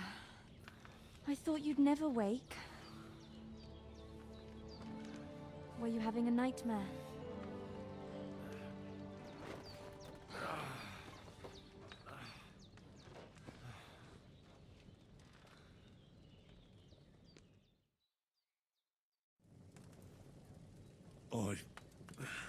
Bad dreams. You must be Pavlena, right? That's right. I came in the evening while you were asleep. Ma told me what happened to you. Then I helped Ma take care of your friend that night? Hans? He's alive. How is he? Have no fear. He's alive, all right. Maybe too alive. Ma knows what she's doing, and that's the truth. I reckon she could bring the dead back to life. She said she dosed you with the strongest remedies she knows, and it looks like they did the trick. On that other fella for sure. Since he came to this morning, he hasn't stopped talking. Yeah, that sounds like him, all right. And what about you? How do you feel? Definitely better than yesterday. Thanks. That's good. Ma will be glad, but I heard you yelling in your sleep and went to check on you. Bad dreams? I dreamt of Istvan Toth, a villainous, murderous whoreson who stole my sword. The last memento I had of my father, and I swore to get that sword back and avenge my parents. Oh, that oath must be serious if it even torments you in your sleep. Dreams shouldn't be taken lightly. They can have real meaning, however hard they are to understand. What strikes you as the most important part of your dream?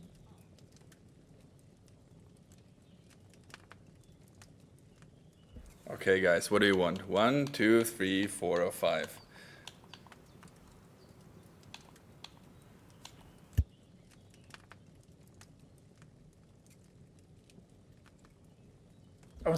You dirty, dirty, dirty guys. I dreamt of terrible things. Flames, violence, war. And then the glittering silver and scallops turned into the surface of a lake. And from the lake emerged a naked, supernaturally beautiful girl. She took me into her arms and carried me away from everything to her own island. And there, she saved my life. Well now, that probably means you're lonely and seeking company. Fortunately, you can join ours. Well, she Breakfast knows. is on the table, and I've got something else for you too. Come along, and we must save Ma from the clutches of his lordship. Okay, and back. Here again. we are.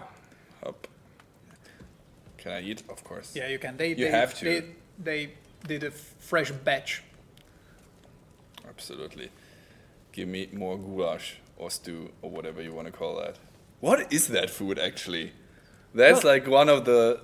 It looks a lot like chili con carne, which it's strongly not chili believe con carne. it's not chili con carne. Well, it's actually like a little historical fact. They're usually, they kind of used any food that they had in their houses, and they kind of brew this like a thing. This and non-stop stew, right? And in taverns, they actually had something on the stove all the time, and they only added new food, and it was always boiling, so it never got bad. Mm-hmm.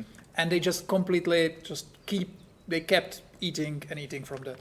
And you know where you can read information like that? Well, in our codex. In the codex, Yeah. right?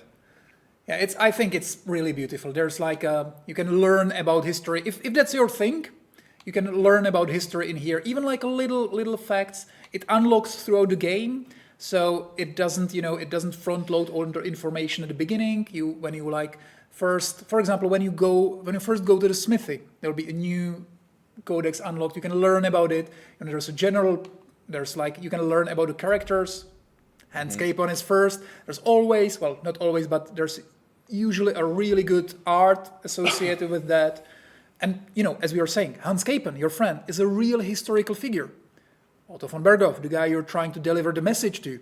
Another real historical figure. Daniel Vavra. Yes, Sir Heinrich of Leipa, yeah. Sir Heinrich of Leipa. And the nemesis. Yeah, Marquard von Aulitz. Yes. Yeah. Yes. And you can learn about society, about crafts, about everything. And there's, in the end of the game, there'll be a huge, a list of things you can learn about.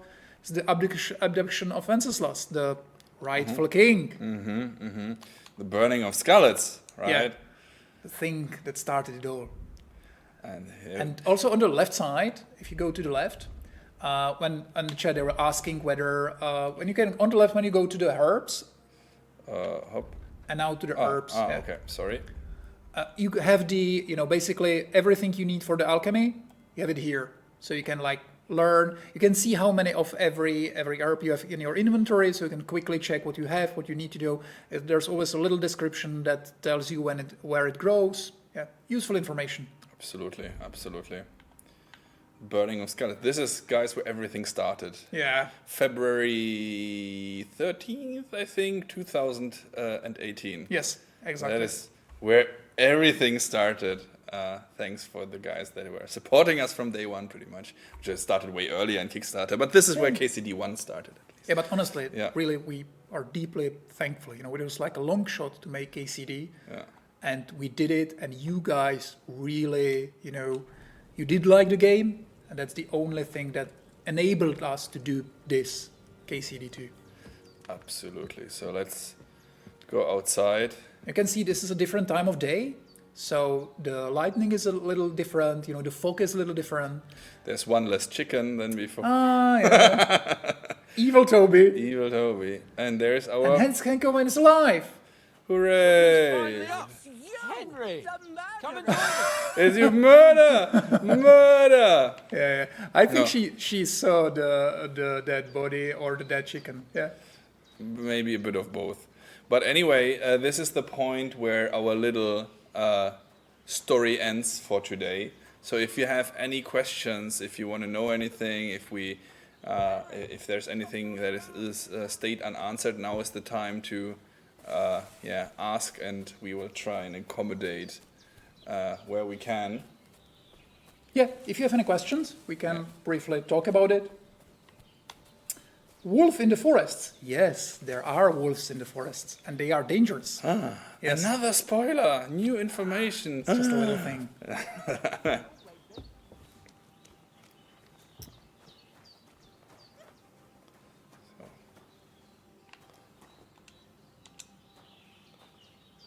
I think you should. Good morning, Henry. Yeah, this is like the conversation at the. No idea how glad I am to see you. Aren't bugs a wonderful thing? But don't worry, as I said, we are neck deep into bug fixing and so on. And this is again, as I said in the beginning, that's an earlier build, an older build, I mean, so probably fixed already at this point.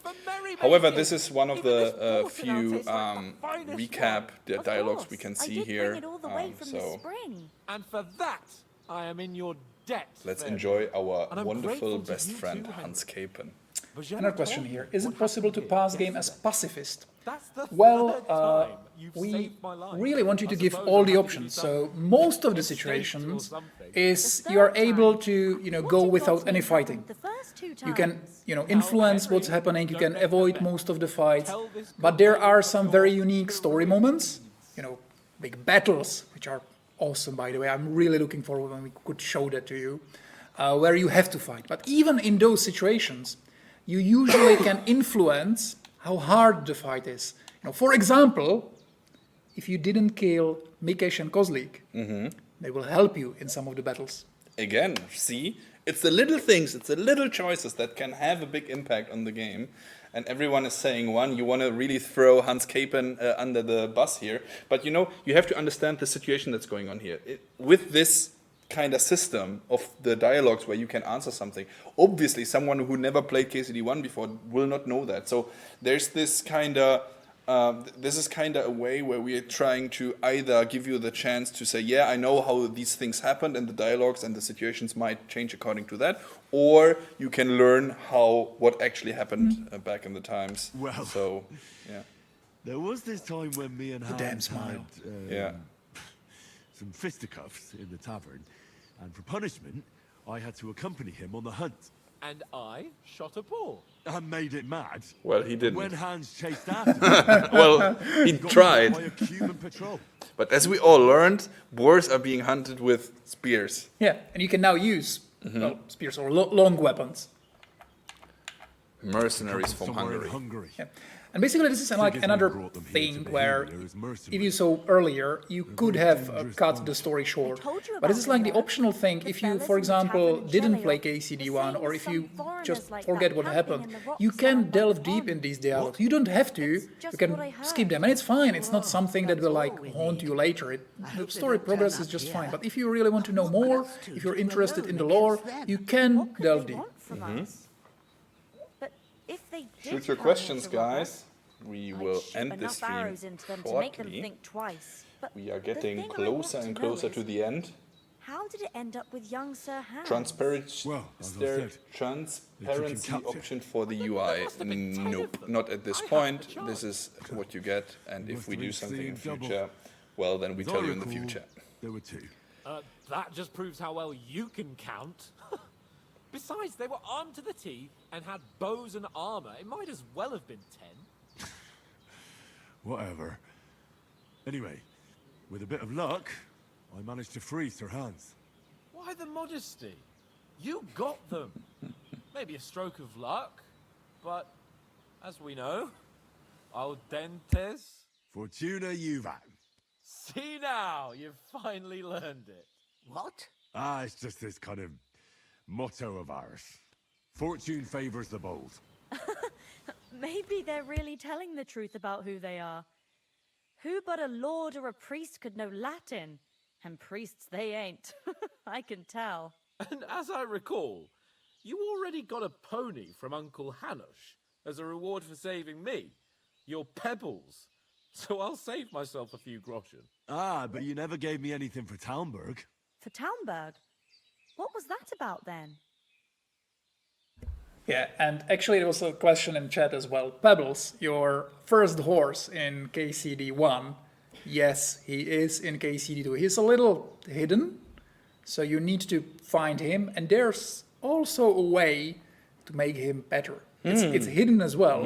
But yes, if you loved Pebbles, you can actually use him, and he can be really good in KCD2.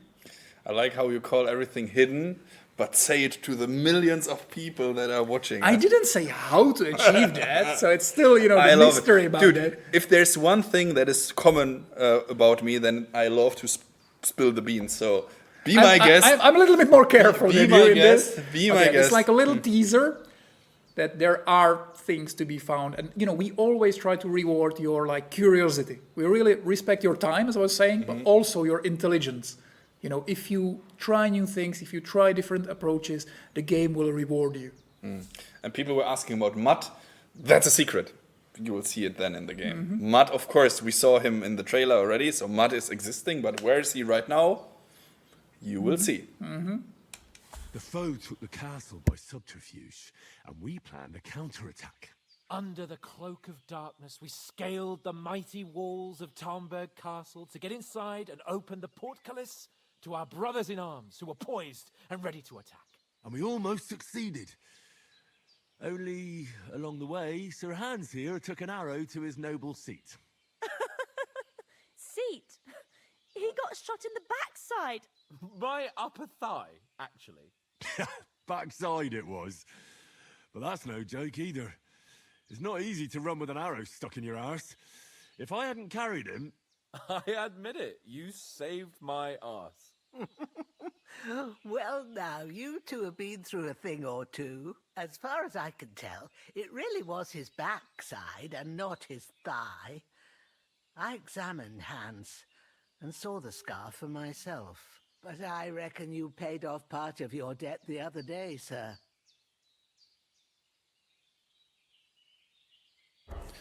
How did you beat that cutthroat? I don't know.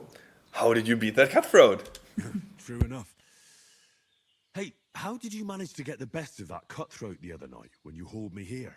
To be honest, by a stroke of luck. We were fighting outside, but that fucker got a hold of his falchion and let me have it in the guts. I thought I was done for, but I groped around and found a pail and whacked him with it with the last of my strength. And luckily, I hit him a nice crack right on the noggin.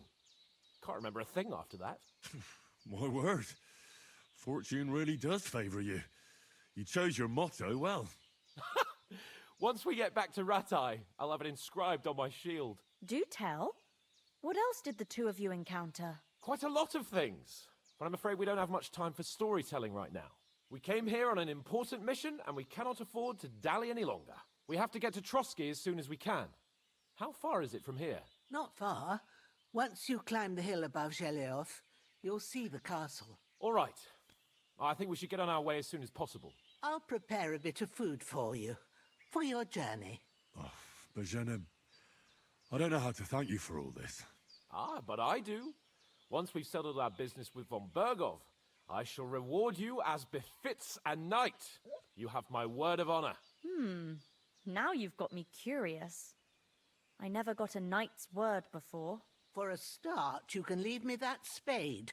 We can't manage without it. Yes, of course. And thanks for everything you've done, Bajena. I have something for you, Henry. Ma had trouble because of you, but I know you didn't do it on purpose, and you protected her when she needed it. I want to thank you for that. Take this potion. It will help when you're in danger or don't know which way to turn.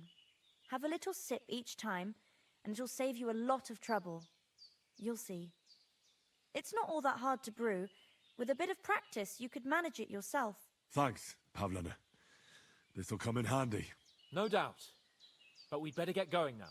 Hans is right. Let us start right at the beginning of our little stream today, of our little demo today. Of course, there's already people asking about the collector's edition. That's a very good point, by the way. First of all, the two of us created the collector's edition, so if you like it, congrats to us. So I'm very proud of the collector's edition. The downside is that it's it was so successful that unfortunately it's sold out everywhere on the planet except the United States. So maybe somewhere else, but I think especially in the United States, if you don't have the game yet, if you don't have the collector's edition yet, go there. It's I think on GameSpot. It's on for the consoles and on Final Boss Bundle, something like that. That's where the PC version is. But go on the KCD homepage, KingdomComeRPG.com. That's where you find all the greatest and latest and greatest. However, downside is, unfortunately, collector's editions are gone. That is very sad, and trust me, it hurts my heart, same as it does yours, but the collector's edition was gone so quickly. We probably underestimated it, but doesn't matter at the end of the day. I mean, some lucky guys got it, and maybe, just maybe, there's a chance for you to find it somewhere on the internet. PS, I do not support scrappers, or how they are called, the ones that are reselling the stuff. Don't go to them, just don't make them happy, but yeah. Who knows? Let's say, if you know Warhorse Studios, we have a lot of merchandise generally planned, so there will be, for instance, an art book, a very big art book coming at some point. We will have vinyl and so on, but these things are all coming later down the road, so there will be plenty of opportunities for you to actually, get something in your hands. So, Victor, Kutna Hora, where are we? What's that? We are in the center of it almost, in one of the richest part of the city. Like you can see from the map that those outskirts and houses around the city walls are there. That's where the cheaper houses are and poor people live, and the center we are in, it's where all the wealthy merchants and nobility of the city have their big stone houses. So I have to tell you, like, I might be very biased, of course, since I work at Warhorse, but this map, holy moly, look at all those details here. And I like the fact that even those maps are actually telling a little story. So if you look at them just long enough, you will find Easter eggs, you will find hints, you will see plot parts, you see someone is obviously stealing something here. There's some, this could be the Italian court. This could be the Italian court. There's money. Exactly where the money is minted. This is like some miners. There's a miner's butt, and you see all the tiny little features, which I think makes this, again, it's a tiny detail, but I think KCD is a lot about those details. That's what makes the game such a great thing. But how do you approach with maps like this? Do you I guess you take like real references, or yes, like these are really nice work to do at the end of the end of the project. When we need to create this map, you need to have the city already built, so you know exactly what you are drawing. But interesting thing is those small funny elements and small funny moments. It's not there just because we think it's cool and it's funny, but it's also illustrating mentality of those medieval people, how they are. So they were having this kind of humor as well, and it's readily all over the books and manuscripts, and you can really find them in different ways. So we are just trying to tune with the mentality of those people, think about how they could perceive the world, how they are making jokes and so on, and then we are kind of approaching whatever we do with the same like worldview, with a similar mentality. So that's very interesting. Now let's talk to this wonderful fellow here, Menhard from Frankfurt. Actually, some backstory. Menhard is trying to build up a fighting school here. However, he gets into trouble. And we will today play this tiny little side quest. I say tiny little, but what I mean, it's a huge side quest. So let's take a look. Who are you? Ich bin Menhard, ein Meister des Langschwerts aus Frankfurt. You will not find ein besser Meister for miles around, I tell you. And with whom do I have die Ehre? Who are you? Henry. I'm pleased to meet you. Heinrich. Sehr schön. Mm-hmm. So he talks this funny. In Germany we say Denglish, which is like German English. He's German. He came to town and he. So for those who know, Bohemia by that time, or especially like places like this one, were actually pretty crowded with people from all over the Holy Roman Empire, Italians, French, Germans, Luxembourg, and so on and so on. So they were all roaming the places, and especially here in Kuttenberg, because as Victor was already mentioning, challenge people to duels on the street? Kuttenberg had it's called Vasquidwur, or Italian court, and the Italian court is something like, think of it like the central bank of Bohemia. So that's the place where not only the money, the groschen, was minted, but also where the money was stashed. So naturally, a place like that attracts a lot of wealthy people, but also people who want to benefit from a place like that or wealth like that. Therefore, I issue challenges to duels. I'm looking for brave men to take them on as Studenten. The rest I want to prove cowards. So, he's, as I said, he wants to open a sword fighting school, and we will accept the challenge from him. And no man is better. Certainly not go into a little sword fighting. This will also show you the combat system of Kingdom Come Deliverance, which is something that we reworked quite a lot, but not too much, if I can say it like that. So what I mean by this is that the combat system of KCD is still the combat system of KCD. It stays the same. At least we'll see if you're telling the truth or just puffing out your chest. It stays the same, but it is improved in a way that we try to make it more accessible, more interesting, more playable. What I mean by that is, for instance, the weapons should now play and feel differently. The sword is still the intricate, deep weapon that requires a lot of skill from you, can do the combos and everything, the tricks. But if you want a more straightforward, easier bonk on the head method, then you just go with a mace or an axe, which has a easier way how to use it, but equally successful, of course. Still, there's the stone, paper, scissors system, so the right weapon works against the right type of armor. But the movements have changed quite a little bit, and this when you do the perfect block, for instance, you don't do the animation, the Master strokes. No, the how do you call it when the time goes slower? Slow motion. The slow motion is not happening anymore. Okay, we should not talk over the NPCs. Sorry. Naturally. We're not going to work up a sweat for nothing, right? A nice wager will bring some tension into it. Good, good. I like your attitude. We have spoken enough. Let us do it. Combat, as I said, still the same basics with the different direction. You can see that instead of the bottom, left and right, we have one direction at the bottom, but this one is actually stabbing. So stabbing is not a button anymore, but it's when you aim downwards. But let's do this little thing. So, Heinrich, are you ready? And we have this chatting thing. We can directly talk to them. Yeah, ready? I'm ready. Let's do it. The enemy is after me. Okay. Show me your skill, bro. We defended us!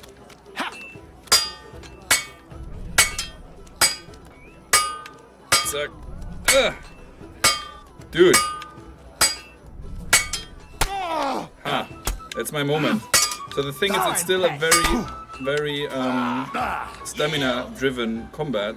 So as long as you have stamina, that long you can attack and block, of course. If you change the directions as I do now, oh, he dodged, very good.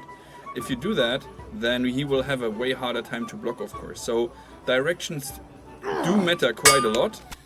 And as you can see, I won. Hooray! That's enough! You know full well you've no right to conduct the art of sword fighting here. That's the privilege of our brotherhood. Halt die Klappe.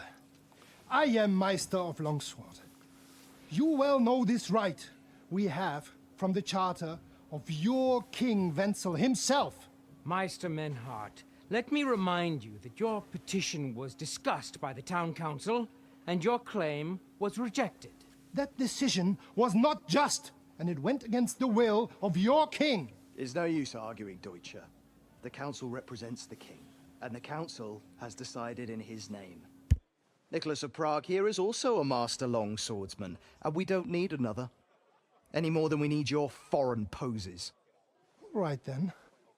So while we face your Nikolaus or any other man, we shall see then who is der wahre Meister and who is just full of hot air. Well, I'm ready when you are, Master Menhart. No, I forbid any dueling here. Master Nicholas, do not allow yourself to be provoked by this German cock-baiting. No doubt where they come from, they would rather hack each other in the streets than respect law and order. But here, we have more sense and dignity. If anyone is to clash swords here, it will only be when our brotherhood convenes a tournament, not when some Hundsfott feels like it. Fick dich, du Metzgerschwein. Enough of this, all of you! The council has decided this matter, and I won't waste any more time with your squabbling. Hmm?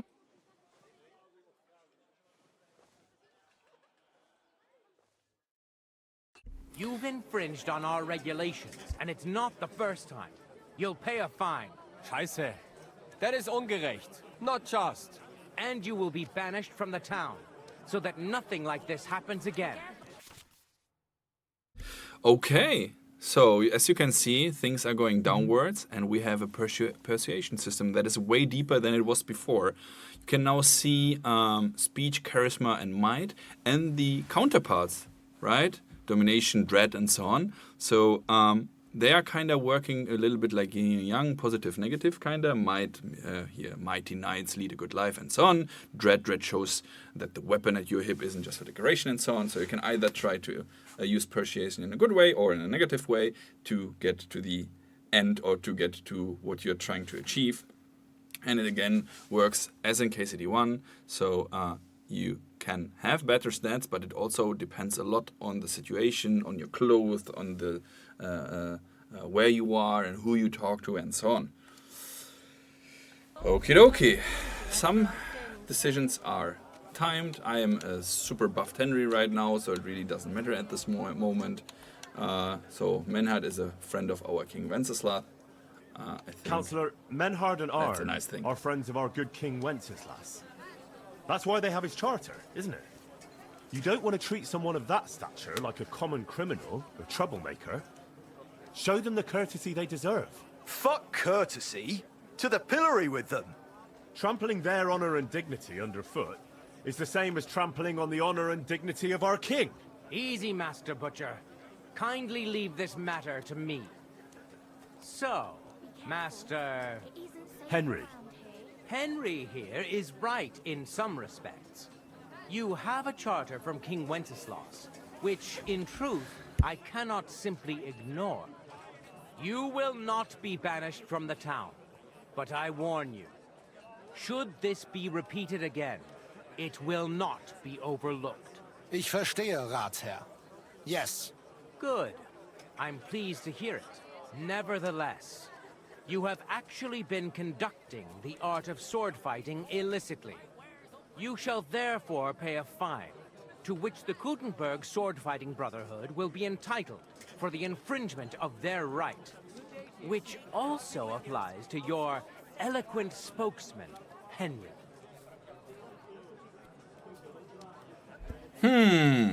I think he didn't break any law. Councillor, that would be all well and good if things were as you say. That's not actually how it is. Because Meister Menhard here was not conducting any sword fighting art. Horseshit! What else would you be meeting up here with swords for, eh? If he had actually been conducting the art of sword fighting, but Master Menhard here was only defending his honor in a duel because I wronged him. Yeah, that is true. Every man has the right to defend his honor.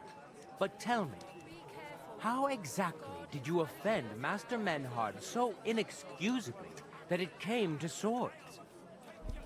Okay, now guys, quickly. We insulted his art, seduced his daughter, killed his dog, slandered him, cheated him, or cheated him at dice. 1, 2, 3, 4, 5, or 6. Be quick. Quickly. 1. Dice. 1. It's a daughter. Daughter. I seduced his lovely daughter. I'm not going to tell you everything I did to her, though. Du Tier! Ich werde deinen Schwanz abhacken! Well, he doesn't like that Well, much. It seems Henry's tongue isn't the only organ he likes to exercise. Yeah, that's what Ulrika said, too. In between moaning. Halt die Klappe! I will cut off your Schwanz and shove it down your throat! I understand, Menhard. You're in the right. Do what you want with Henry, but not here. Take him off somewhere into the You woods. guys are monsters. Now, Menhard is angry and Henry is a seducer. Komm, Heinrich! We are lodging in the Schenke Kaiser Karl, not far from here on Merchantstraße. We will discuss our business there. Okay, so the quest continues. We will continue a little later. So, of course, I saw your questions. As I said, I'm not so fast in reading, so sorry for that. Let me go through a few things. So, first of all, this build we are playing is a tiny little bit older, so it's from Gamescom. And you can already see what a great state that game is. Gamescom was in August, right? We are now in November, so there's months of bug fixing and optimization going on. And as you can see already, I strongly believe that the game runs extremely well. The thing that Henry is blonde, that's a bug, obviously. He is not supposed to have that. Just happens when you have this particular hat on his head. So don't worry, Henry is still the same Henry, but the hairstyles, of course, is let's say modernized. Not modernized by modern standards, but modernized like he looks a little bit different, better than he did in KCD1, which is due to the technology being better that we're using. So it's not like he aged or something. It's just the tech we are using is so much more advanced than before. Well, it's still the same CryEngine, but the way how we use it and the way how we utilize it and the way how we use every inch and pinch just makes him and everything else look so much better. So yeah. Like the whole clothing system was redone basically from the scratch. So we wanted to keep still the layering, still the nice combinations, and it needs to work for Henry as well as NPC. So you can use the cloth of the people in Europe or whatever.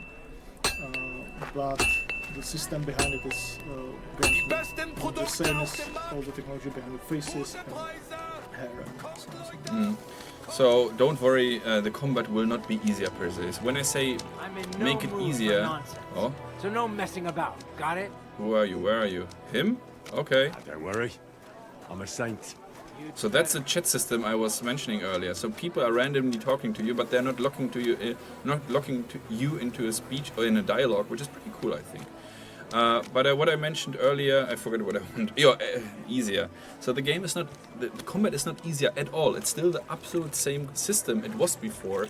The only thing we are changing is that the weapons play differently. So the sword will be still the same sword gameplay as you know from KCD1. But if you as a player say, hey, I didn't enjoy that, that's not my, I don't want to do that, then you can use different weapons that will play differently and therefore give you a different feeling. So it's not easier or dumbed down or something like that. It's just, yeah, we enhanced it, if you want to call it, if you like that word more. The learning curve is different. Yes. Okay, so Kutna Hora, it's a real medieval city, as a matter of fact. It's a UNESCO World Heritage Site, and we rebuilt it into the year 1403. You can visit it today, the town. You can visit it today, of course, but it doesn't look exactly the same how it does right now. You had to do a lot of work to make it look this way, right?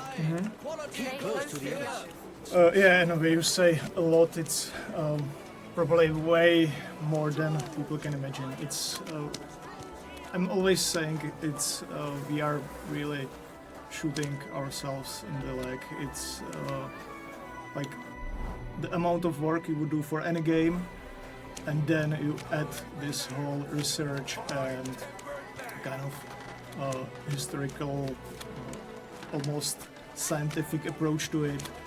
So you need people. There are basically people who don't do anything else than specializing on medieval architecture, for example. So we have one guy who is like expert in medieval architecture, and that's the whole process is that much difficult because of that.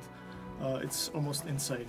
It's really something which we have tough time to, but we love it. So it's you know, we wouldn't do it otherwise.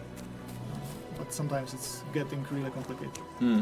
But the advantage is also, so of course, if you build a medieval city, a fantasy city, you can just build it exactly as you need, which is an advantage for you. You can create the buildings exactly as you need them in the game. If you have a real city like that, you have to work with real data. Oh, the shop is closed, unfortunately. Can't show you the weapon shop. So this means that we have to take the historical data, and it's really nice that the city of Kutna Hora is actually working close together with us. Trying to when they found out that KCD2 will take place in Kutna Hora, they were actually very, very excited. I don't know if you know, but KCD is kind of a big deal here in Czech Republic. So. That's pretty cool. Can you turn it around? Yes, of course. This is one of the things, for example, like when people, you introduce them, you are building medieval city, most of the people will be really imagining those narrow, curvy streets. And for example, here we got, even inside the team, a lot of impression was this is too wide. Why it's too wide and straight. Huge street. This is not feeling medieval. But the layout of the buildings on the street is basically based on the archaeological research. So we know a lot of buildings. It's not standing these days, but we know where the basements of those medieval houses were. So we use the map of those documented basements, which are. And then on this layout we built a lot of the city. It was really a big help, for example, in looking for the layout of the city itself. They are fighting. We don't want to get involved. Excuse me, let me go through. And we will continue with the quest and talk to Menhard here. Hello, because he wants us to wait in the pub of Charles IV. Is that the pub of Charles IV? Yes. Emperor Charles. Which we can of course see by this picture. Oh yeah, I said that earlier. The game is the build is from August. Sorry, July, August. So of course there's a few visual bugs here, but as I said, absolutely don't worry. We put a lot of effort and hard energy to optimize it and make it as smooth as possible. I only said it so they'd get off our backs, you know. Ich weiß, but you should have thought of something anderes. Zum Teufel, you made me a big shame. I will have to fix this for my good name. Sorry. I just said the first thing that came into my mind. Ja, aber do not do it again. Klar? Klar. Gut. Auf jeden Fall, thank you for standing up for us and dealing with Fridush. We appreciate that. Be assured. It is good we do not have to leave the town or pay any geld to those fools. That would be eine Schande, a disgrace. Auf jeden Fall, it is not over yet with those Kuttenberger Fechter. We must somehow compete with them to preserve our honor and glory. It is not possible that a Meister such as I can be rejected and humiliated. Richtig. Es muss Gerechtigkeit geben. Listen, Menhard. Tell me what it's all about. You have some charter from King Wenceslas. Ja, genau. I think it's enough if he tells us briefly, right? There's a lot of things we have to go through. Yes. Or do you want to? Nah. Just the bare bones, please, so I know what I'm getting into. Klar. I have a charter from King Wenzel to set up here and lead a Bruderschaft der Fechter. Aber the Kuttenbergers invited Meister Nikolaus aus Prague and set up their own Bruderschaft. And the Stadtrat confirmed it and rejected our right. Vielleicht because Sigismund is here and King Wenzel is captured. And also the Metzger Emmeram has much influence. That is why I muss mich duellieren with Nikolaus and the anderen. To defend my guten Ruf and mein Recht. Aber they have refused, made cowardly excuses and want to get rid of uns. But our right remains. The Charta vom König Wenzel spricht klar. Ja, we cannot just walk away and allow this öffentliche shame to continue. Menhard, ich habe dis Idee. Aber Problem ist, we need a third man. Aber jetzt Schicksalsschmeiß upon us. Und Heinrich ist hier. Verstanden. Heinrich will greifen us an der Arme. Ein einfacher kleiner Einbruch and we will beat them in their own game. What's he saying? We need your help, Heinrich. You will have to do a little theft for us. It is an easy job, keine Sorge. Yeah, I mean, since we started the quest already, right? We'll help him, good old Manhart. By the way, I saw in the chat that you like his German English. It's really amusing for myself as well. All right. I have a feeling you're in the right. And besides, you serve King Wenceslas. You can count on me. Wunderbar. Also zugestimmt? You will not be sorry. I will teach you many secrets of die Kunst des Schwertes. I will make you a great Fechter. Arne, lass es uns hören. Also, es ist einfach.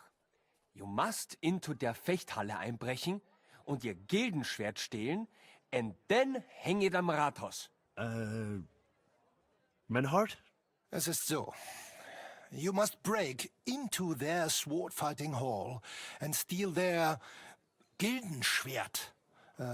Guild sword. They must not see you. You can recognize the sword sicher. It is surely a Meisterwerk. Then you must hang it on the Rathaus for alle Bürger to see. But no one must see you. Vielleicht it is best to go at night? Verstehst du? Verstehst du? So this thing here on the left is one of the skills, right? So if and as I said, we have a pretty high level up Henry right now, so we go for that one. Sometimes when you go through skill checks, it's not only the let's say hard skills like speech, intimidation, and so on, but also sometimes but it was in KCD1 already when you learned a few perks, for instance, then you could use them in speech as well. I'm starting to understand your plan. The Kuttenberg swordsmen display their guild sword on the town hall to announce that they're accepting challenges, right? Except they would never do that themselves. So, we'll give them a little nudge. They won't be able to back down, and Menhard will get the duel he wants. Exactly, Heinrich. I see you know a lot about Fechter traditions. That makes me happy. All right, I'll steal their guild and shirt and hang it on the town hall. Klar. Wunderbar. The main thing is they must not see you. And if anything goes wrong, do not kill anyone. That would spoil our plan. Yeah, murder can make things awkward. Gut. Agreed. When it is fertig, come and tell me. Great comment. Random text. I love stealing. So, we got a quest. Our task is now to go and steal the sword, the ceremonial sword from the other sword fighting school. I saw a lot of questions about the PC specs in the chat and also about DRM. So let's talk seriously for a second, okay? Guys, get ready. So first of all, PC specs, okay? That is something that is always being made in the end of development, right? So first you create the game, put everything in there you can, and in the end you are trying extremely hard to get rid of the bugs and to optimize it on all the hardware possible. There's a minimum, there's a maximum, you know that of course. Right now, as I said, we are deep into optimizations and bug fixing. I'm extremely positive about the performance of the game and also about the state of the game if you're bothered with bugs or whatever. So we will tell you very soon. We are finishing it up right now. I can't tell you yet, but as you can see, this runs I think 80 frames per second right now, and I play on a decent PC, of course, but it's or maybe even 90. So that is pretty good, but I wouldn't be too worried, of course.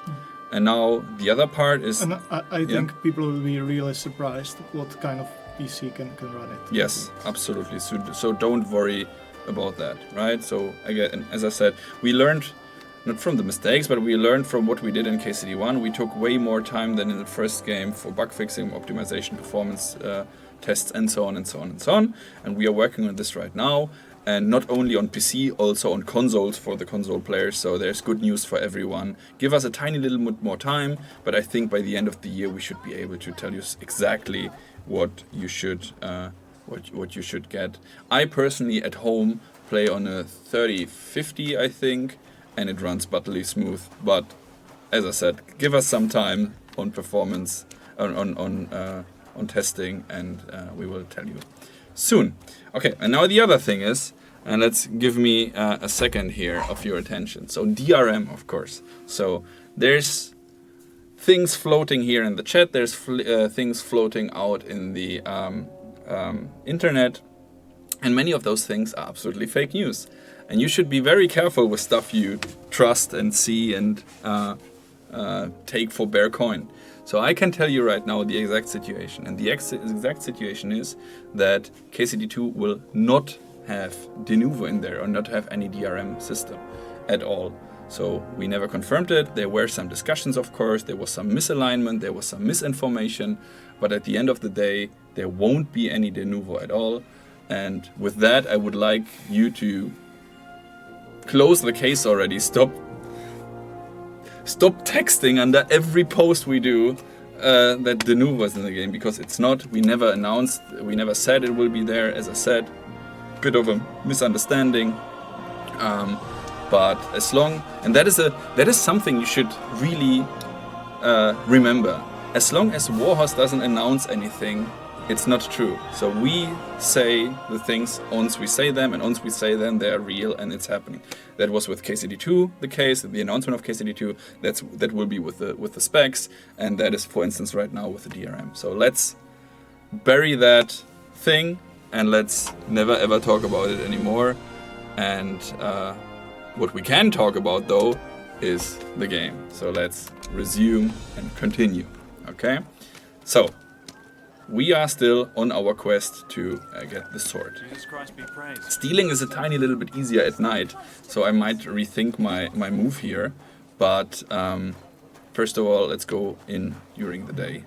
Let's try it at least. One other thing you can see here is, as we spoke with the German guy, but as we go through the city, now you can see the architecture is a little bit different. That's because we are getting into the heavily German populated quarter. So this part of the city, a lot of the houses are built by Germans, and the architecture is a little bit different. It's such a beautiful game, really. I mean, again, yes, I know I'm biased, but god damn it, that looks just amazing. And I'm really looking forward for when the game actually releases and you guys play it, and then you can visit the locations and go there and compare it to the game. Of course, as I said, as we said earlier, it is a tiny little bit different. Oh, I went wrong. I wanted to go through the front door first, show you the sword fighting school. You can visit the place. It will be a little bit difficult sometimes to recognize, but I think overall it's really cool. I think you could go through the... Yeah, no, it's too late. I'll go through the streets rather. Like, and all the nice clothing here.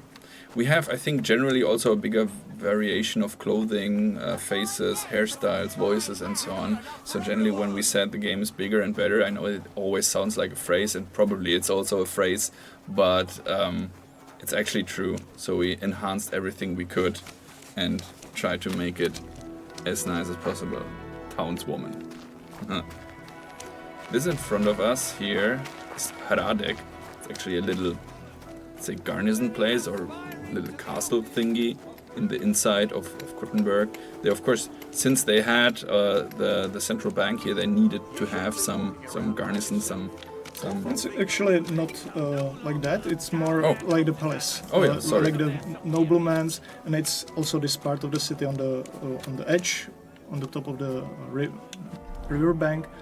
You can see here in this area, it's mostly like the palaces of nobility. The richest of the rich built those small castles for themselves in the city. Search! Show me what you've got on you. Who? You? Sure. Go ahead and search search me. I've got nothing to hide. Close to the others. It's not safe. Everything in order. Carry on. Now I hope this doesn't happen once we have the stolen sword, because if they found contraband on us, we all know how this is going to end. I just briefly go outside maybe. There's several gates on Kutna-Hora, all of them look completely different. For those Czech people among you, you might know what's here in front of us. It's a huge church in Kutna-Hora, which today is something like the... Yeah, let's say like the... How would you call it? Like the city's monument, kinda. It's a huge church, very beautiful. We shot our announcement video in there, but as you can see in the game, it's just being built at the moment. And we have this wonderful view here. Nice little guy walking with his thingy there. It's a all the smoke is coming from the mines, and of course it's a silver mining town, so expect an upper world kinda, and also a mining underground, which we don't want to spoil too much about it, but you can use it for your advantage, maybe for stealing. Be careful. God is punishing us for Oh, there you go. For stealing or also questing and so on, so this will be pretty interesting. Right. I like how all the buildings look different, how they're all unique, how nothing is like brush painted, and that is very nice. Anyway, the dude who was actually looking for us or checking us out is one of the guards here, but we have to go down here because this is the sword fighting school, and that's the sword fighting school we are supposed to infiltrate. build up your body as well as your spirit. Look at that. He's actually a colleague. He's from the cutscene department, so some of the faces... Welcome.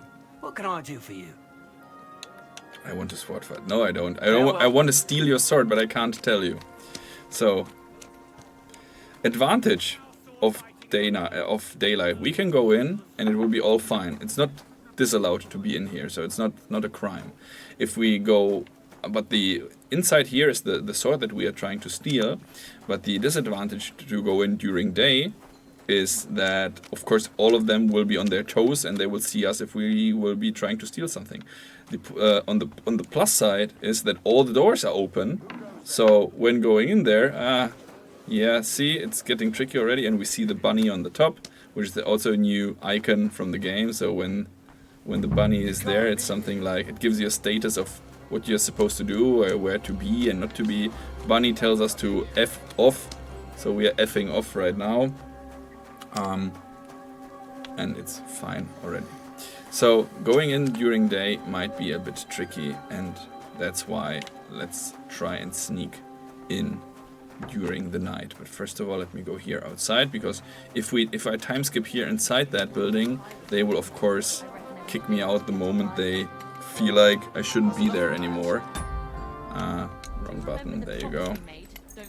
It was one mass. Let's go to the night.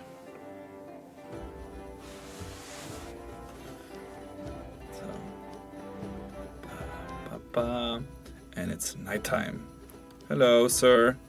It's night. Remember that at night you must carry a torch. Cool thing is that if you time skip to the night, then you will automatically equip a torch, so you don't get caught by a guard while time skipping. That's a bit weird. So, up. Let's go. So, the concept artists or your department are the ones that are working closest with the historians, which is, I think, a pretty interesting information. Most people, when they hear concept, they think of people drawing orcs and elves, but you are the ones that are closest work. We have the in-house historian, of course, but she's working with the others, but you are working with the most of the historical data. Can you say something about that? What do you want to hear? Like there is, it's like you are saying, and it's one of the tough part for some people who are coming into the company when they are really skilled draftsmen or can paint really nicely, but then we ask them to really dig deep.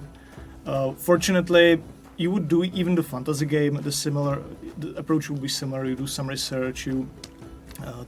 The kind of thinking about the stuff is, if you are doing it well, you do it similar as we do.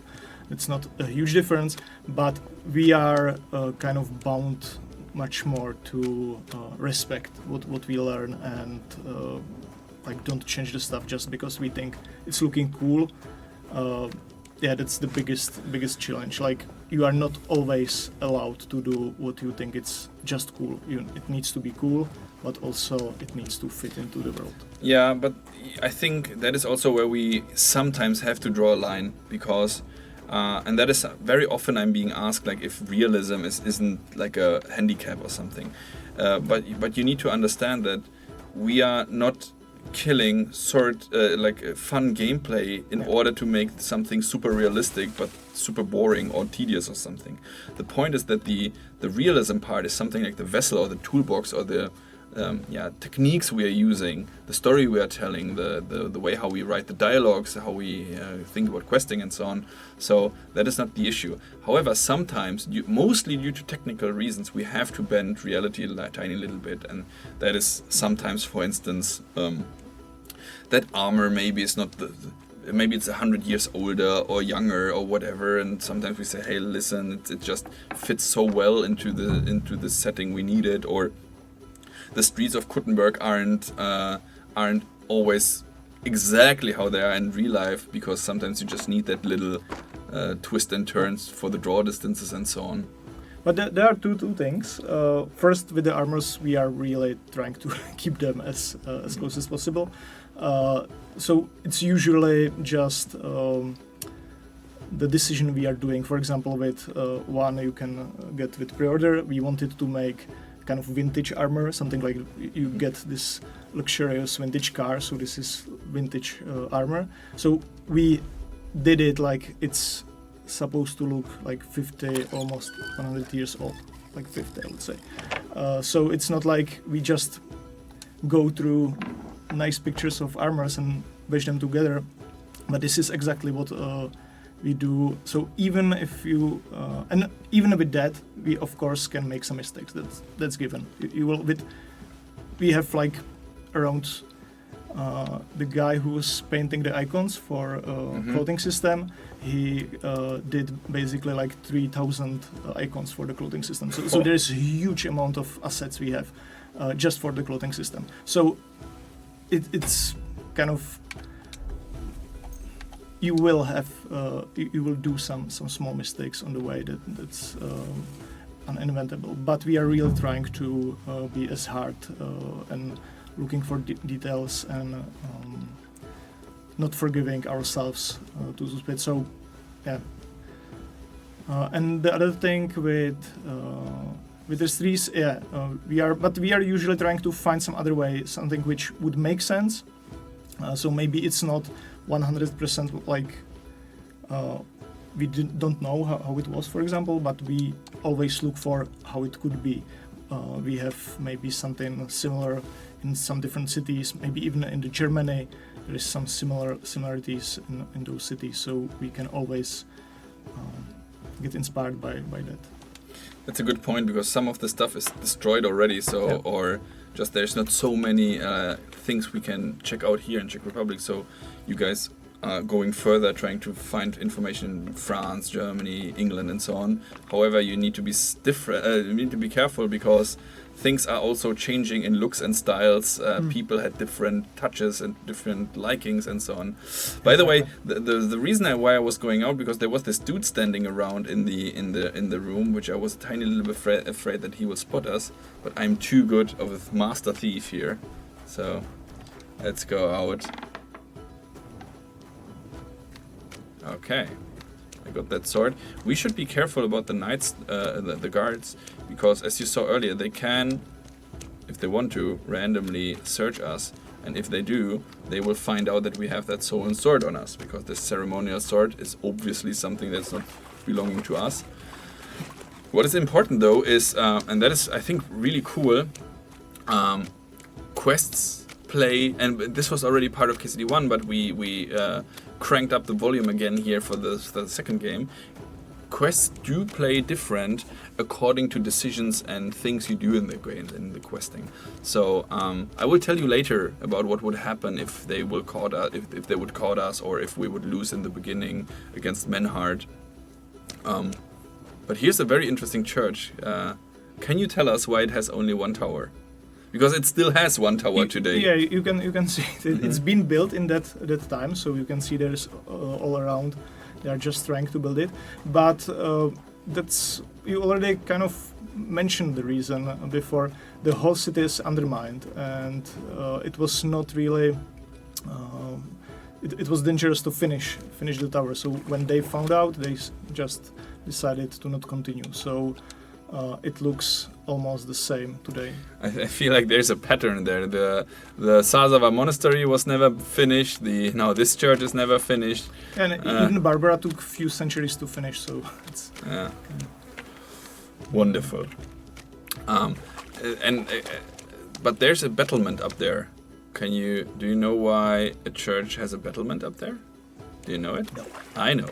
So the reason why they have a battlement is it's something like a local speaker in a way. So if you want to spread a message really quickly in medieval times, you can either send the guards and send messengers and so on, or if something is really bad, terribly, you go just on a very high vantage point like this church here, and then shout it down like, hey, fire or attack or whatever. So the battlement is not for protection, like to fight there, but it's just really just to be able to stand there and shout downwards. Show the inventory, please. Okay. Yeah, so now you can change the cap. Yeah. You want me to change the hat? Yeah, remove it. Okay. So now Henry's brown-haired again. So yeah, the inventory got a big overhaul as well, as you can see. There's still a lot of information there, but I think they're way more on point than they were before. It has everything you need. The crafting is there, the skills is there, all with the little tiny sub things. You can see that polearms now has their own weapon skill tree kinda, so polearms are a thing in the game. Unarmed is a skill in the game. You can, for instance, if you have no weapon on in your hands, you can try to unarm or disarm the opponent. We have the different skills, of course. Here you go, survival, thievery, all the good stuff, and the missile weapons, the marksmanship, and so on. All the good things. Combos are in there, and everything you like. Kuttenberg, people of the forest. And there was the question in the chat about the polearms, and you can have them in the inventory and just carry them around and use them as regular weapons. Which is something a lot of people wanted. You can craft stuff. You can have the codex as well, as always. So as I said, there's a lot of cool things. Again, this is a build from August, so this is not final quality, of course. We will expand on a lot of things. We will change a lot of things, but I think all in all gives you already a good first touch, impression of the game. I personally love those little pictures here. Are they still existing, or did you come up with your own ideas, or how does that work? Some of them are being found around different cities in Bohemia, so they are maybe not this one on this house, but yeah, they are kind of legit, and we found a lot of mentions of them. And there is also some interesting stories about them, like this guy during the Hussite Wars. There were those different factions, and one rich man painted one of his favorite warlord on the wall, and then got really problem in the city council and needed to remove it later. So it was really popular, even to political statement or something. You just put it your favorite side on the wall. There was also something like medieval graffiti, right? Well, let's not talk too much about it, but let's just say that medieval graffiti will also play a role. I also like a lot the coat of arms here. and the statues. It's such a common, people are saying that everyone in the Middle Ages had black teeth and everything is grey and dark and ugly and I don't know what, but the reality of, well, in of course peaceful times and in rich areas was quite different. Of course, if people were wealthy, of course they wanted to show off. Of course they had nice clothes. Of course they wanted to show what they have and brag if they could and so on. So, Be careful. and I especially like a lot this, Kutna Hora with all the little markets here. There's a lot of different markets here and different areas. As soon as the hell freeze over. Because so KCD has the Kutna Hora has how many markets? 4, 5. There's a horse market, there's a coal market, vegetable market, weapons market, and so on and so on. They all are on different locations and of course selling different stuff, which is also a historical fact because of course they didn't want to have the animals right next to the vegetables and so on, and the coal is dirty, so it creates a lot of fuzz and so on. So it's quite cool, and I like these houses a lot here. It looks like an organ or something. Nice. All the shields. Heater shield. Night shield. These we can't take. No stealing, sir. Anyway, let's go back to our quest. So, Menhard told us now to steal the sword. We did that.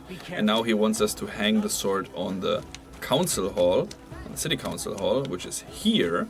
And as a matter of fact, if you today go to Kutna Hora, you will not find this building because it was completely destroyed. And as a fun fact, they don't know more or less, well, they don't know how it looked like, or they have some ideas, but they don't have facts.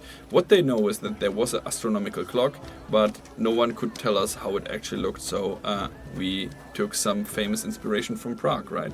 It's not just the Prague, it's some other, even smaller clockwork, but yeah, it's one of the inspirations. So let's hang the sword of the Kuttenberg guys here. Return to Menhard. So yeah, as Victor mentioned earlier, when there's no precise proof on how things could have looked like or how they look like, then we are trying to get our best, most educated guess, or at least to make it as plausible as possible. Okay, let's go back to Menhard. Can you dual wield? No. Is there going to be deck check synchronization? Yes, but I won't show it today. I will show it later this month on another occasion. Brno Orloj DLC, okay. Best game ever. Absolutely, thank you. All the children are absolutely in school. You know, the thing with children is it's, again, mostly a technical reason. So if you have children, not only do you have different, again, more clothes, more items, more animations, and so on, are you able to fight them? Are they running away? It will get a problem with age rating and so on. So there's so many things connected to having children in the game that it's unfortunately a very popular RPG decision to not have any of those in the game. Or maybe a punt. What do you want a boat for? So let's go. Where's Menhard? Is he here somewhere? Oh, no, that's not Menhard. Look out! Menhard is probably in the pub somewhere inside. Or is he not? Let me see. Oh, he's outside the street. Or is he... Oh, here he is. But he was fit as a fiddle. You, sir, lost your clothes, but it doesn't matter. Because the town hall, the sword is on the town hall. The sword is at the town hall. Wunderbar, Heinrich. Let's go right now. It will not take long before the Gutenbergers hear of this. Sure, I'll go with you. Natürlich. Just do not forget to pretend you are surprised.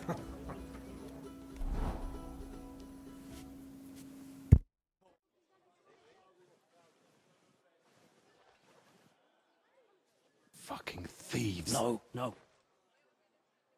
We can't take it back now. We'd look like fools. Na, was haben wir denn hier? I see the Kuttenberg Bruderschaft has made a challenge to combat. So, I see you have endlich worked up the Magic. courage to face us in public. There's no need for mocking, Mernhardt. We've made our challenge, as you can see. Wunderbar. Das freut uns. Genau. We accept your challenge. Well, since we've arrived at this point, listen up. It's time to put an end to this bickering. Besides, it will only benefit our town if the best of the sword-fighting masters takes charge here. So, whoever emerges as the victor of your tournament shall win the right to lead the sword-fighting brothership here. That will bring a just close to this whole affair. Bei allen Heiligen, you have decided wisely, Fridush. It will be seen that it is we who were right from the start. No way! You can't do this, Fridush. We set up the sword-fighting brotherhood. Stay out of it.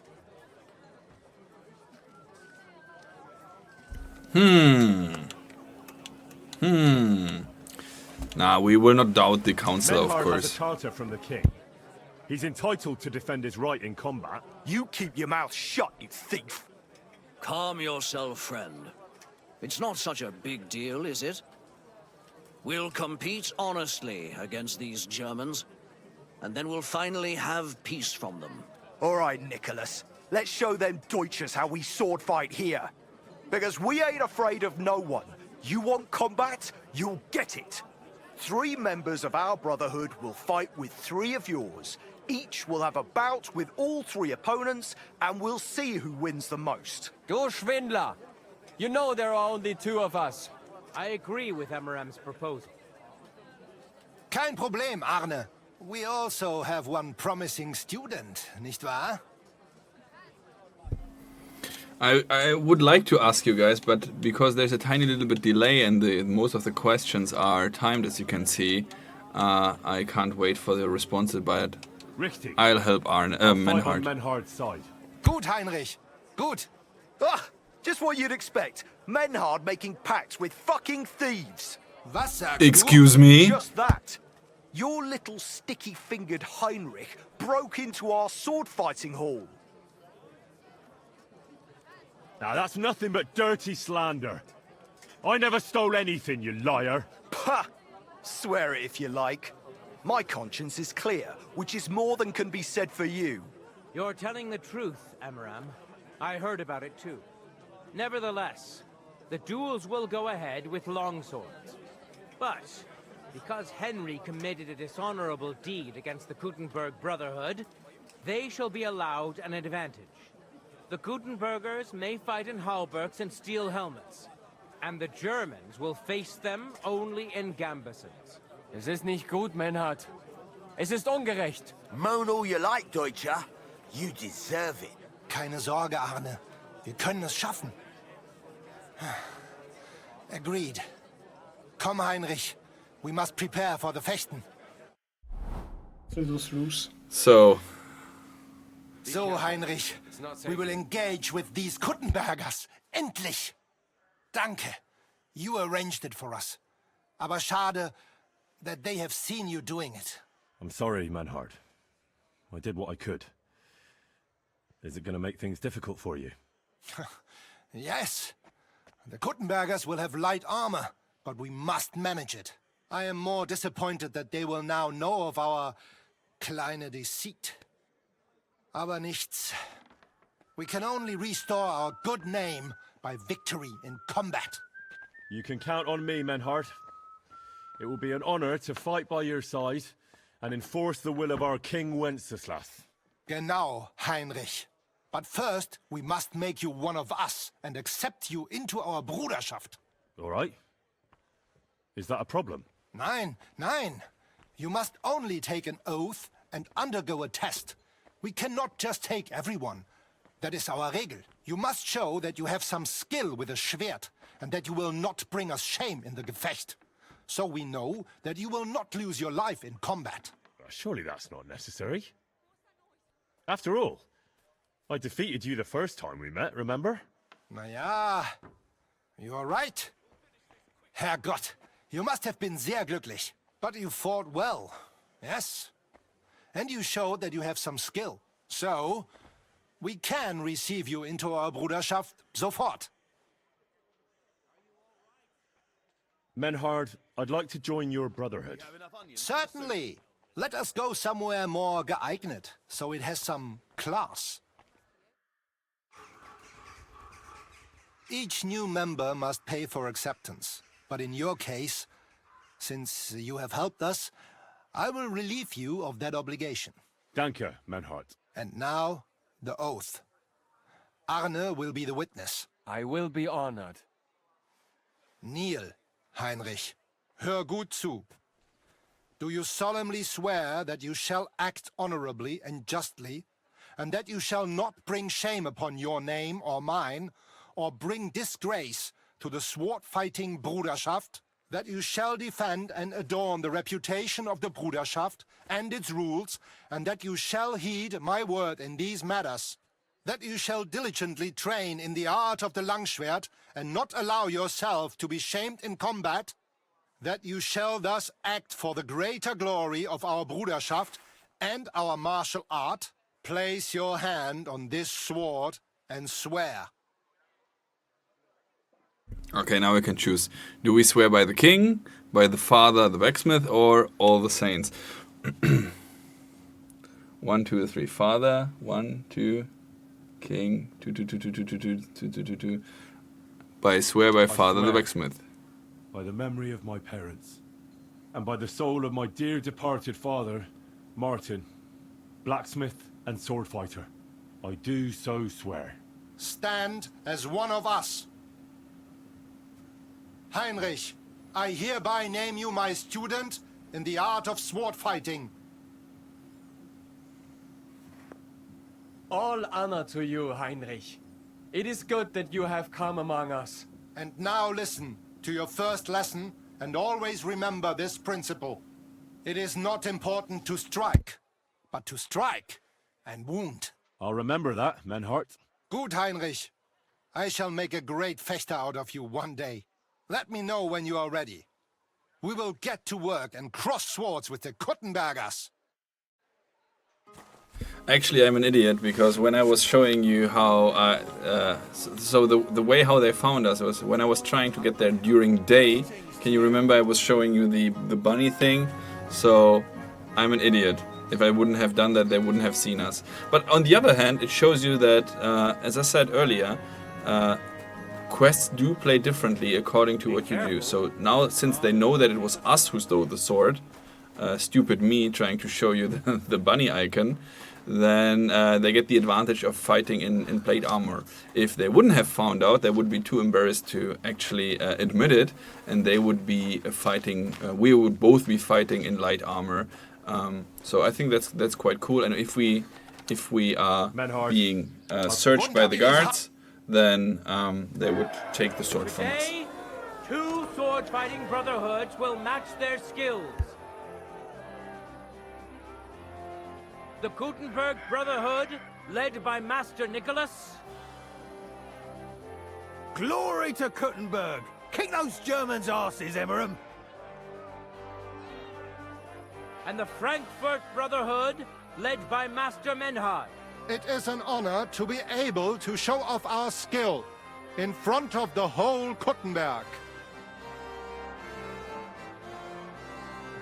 The reason for these duels is the dispute over the right to run the local sword-fighting hall and the associated brotherhood.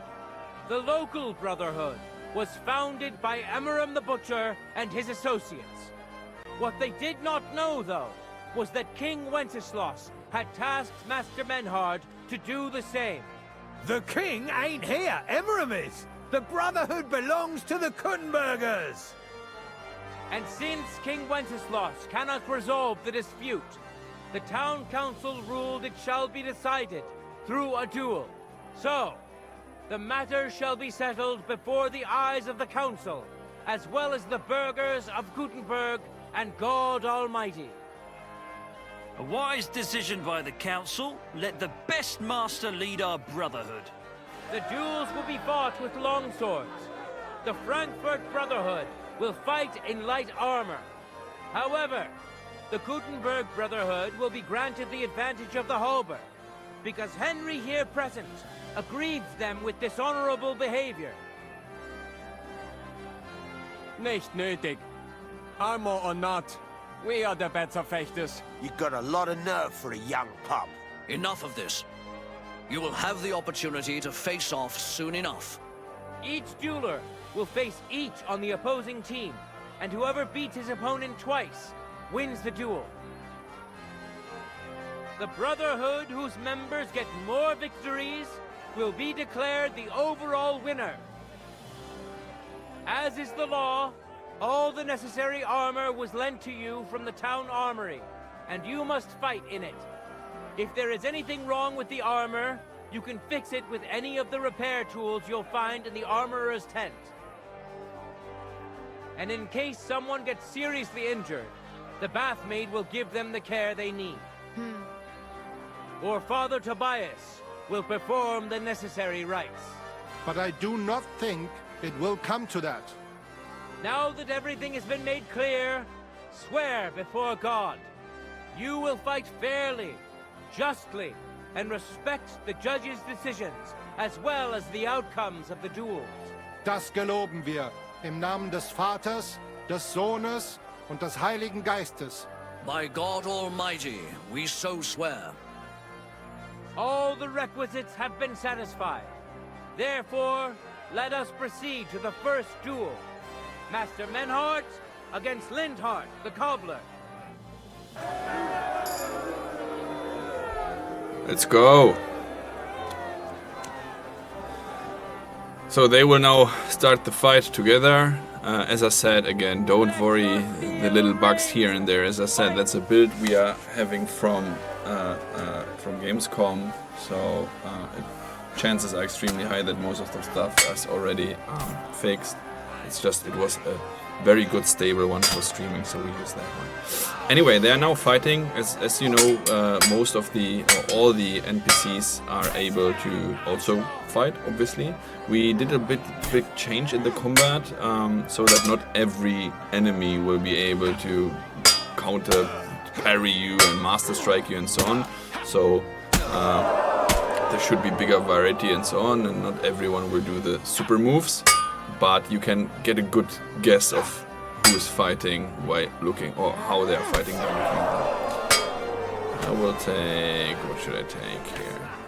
Sweet pancake, of course. And maybe a roasted chicken leg. Give it to me. I will eat this and the sweet pancake.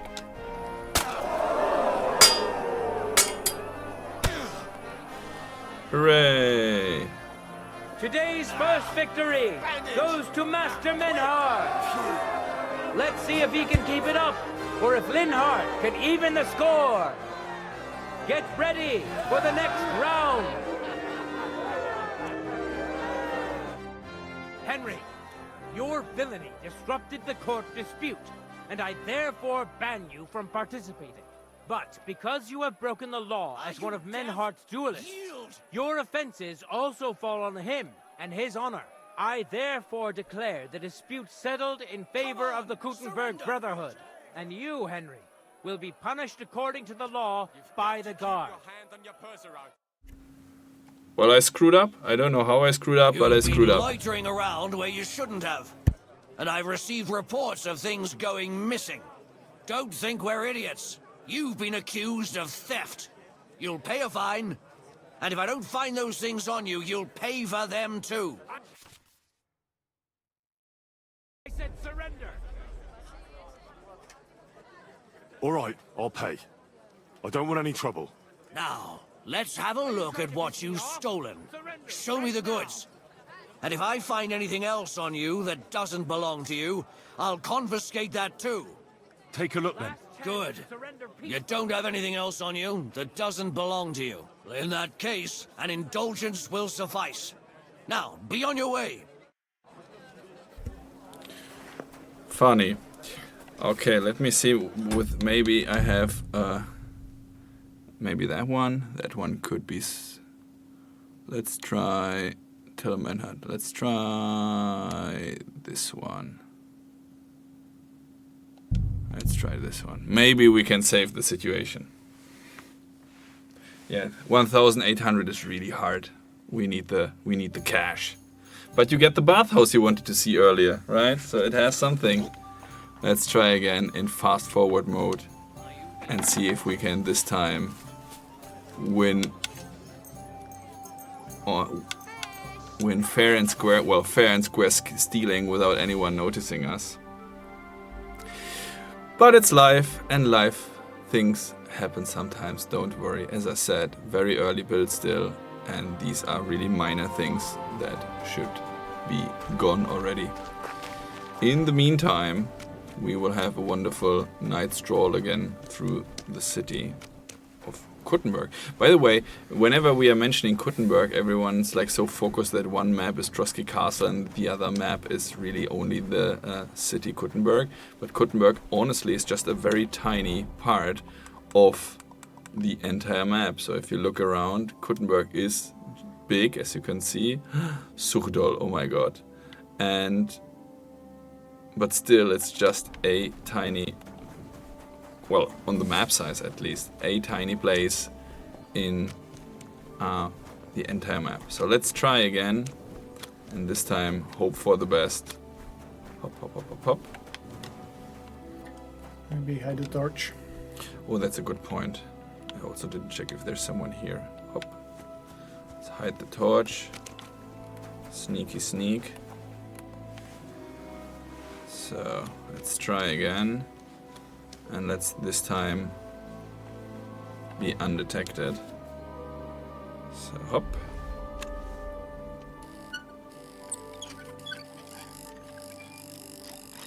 But as you could see, the game makes much more autosaves than it did in KCD1, which is also, I think, good news generally. We still have the save system with the Savior Schnapp, so if you want to manually save the game, you have to use that item, that potion. But, oh, nice. At least the dude is not here standing anymore, that's a good sign. So hope for the best. So if you manually save, you still have that minimum amount we want you to invest this potion, and but so now from the feedback from KCD1, we learned, of course, that it's a system that has a lot of lovers, a lot of haters, but we stand by the design decision we did there. So you still have to do that, but in order to make it a little bit more usable, let's say, because in KCD1, when you needed the save potion most, it was hardest to come by. It was not easy to craft. It was extremely expensive. You could rarely find it, and so on. So this is something that will be different now. It will be easier to come by, and you will get it on your hands easier. But as I said earlier, we still want you to have that minimum invest of. Good point. Very good. Thank you, guys. Torch. No, that would be a shame if they would stop me and check me out for goods now. But yeah, we want that minimum invest of having that savior potion, so that stays in the game. Okay, we're almost there. Running like the wind. Better don't talk to anyone. And let's see, this should be now better. Hop, hop, hop. Hop, hop, hop. The problem was really not that they have the armor. The problem was that they saw me committing some crime, and I guess the crime system still triggered. But this should be gone now. No bunny. No crime. No witnesses. And no killing. Menhard wanted us to not kill anyone. That's also very important.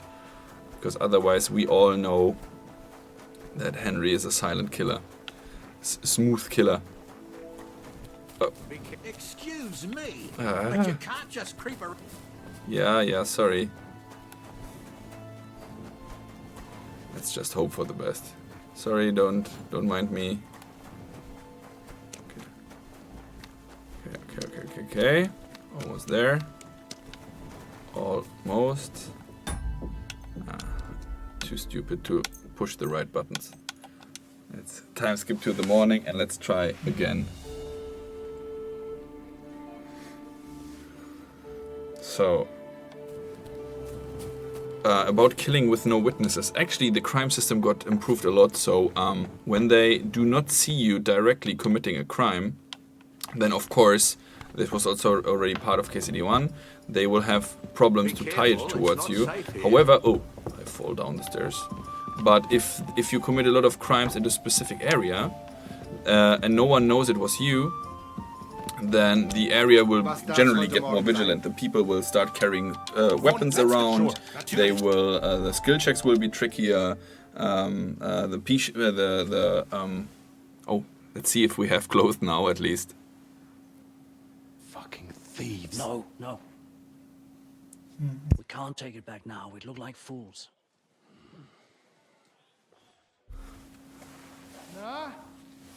Okay, we saw that already, so let's skip it. I see you have endlich worked up the courage to face us in public. There's no need. Yeah. Since we listen up. Besides, it will only be so. Whoever that will bring a just close to this whole affair. If By they allen Heiligen, you have decided. No way! You can't do this, Fridush. We set up the sword-fighting brotherhood. Stay out of it. Manhart is right. I want to see the This is a matter for dialogue. All right, It will be different now. Let's show them Deutschers how we sword fight here. Because we ain't afraid of no one. You want combat? You'll get it. 3 members of our brotherhood. Yeah. I agree with him. Kein Problem. We Okay. also have one. Okay, yes, I'll help you. Gut, Heinrich. Agreed then. The duels will begin when you're all Ha! See? So now it worked, and now we will all fight only in Gambersons, which is pretty cool. So you can see tiny changes in the questing can lead to bigger. Tiny changes in the questing can lead to bigger changes than in the world, kinda. This also is, if you remember, I won the first fight against Manhart, and only because of that, he immediately accepts me into his sword fighting school. If we wouldn't have won the first fight, then he would want us to fight Arne first, who is his apprentice. And yeah, we would have to show first that we are able to fight in his name and for his honor. I'm skipping really quickly. Of course, this makes the camera all go wonky, but don't worry, that's just a minor thing. Yeah. And you can see there we are both fighting in Gambersons now. But I do not. Yeah. All good. Let's just fight. And I will this time better not take any chicken leg or nothing. So let's fight, gentlemen. Do it. For the glory of Gutenberg! For the glory of Gutenberg. Let the duel begin! Oh, probably I should save. That's a good point.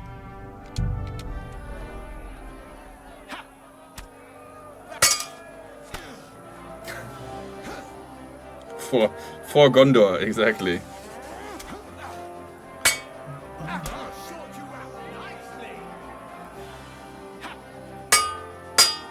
They wanted to kill me for a chicken wing, exactly. I still would take it. The bunny is back, don't worry, this bunny is fine. What I was worried about was the red gate on the top left, which is not there. So, the searching bunny is fine.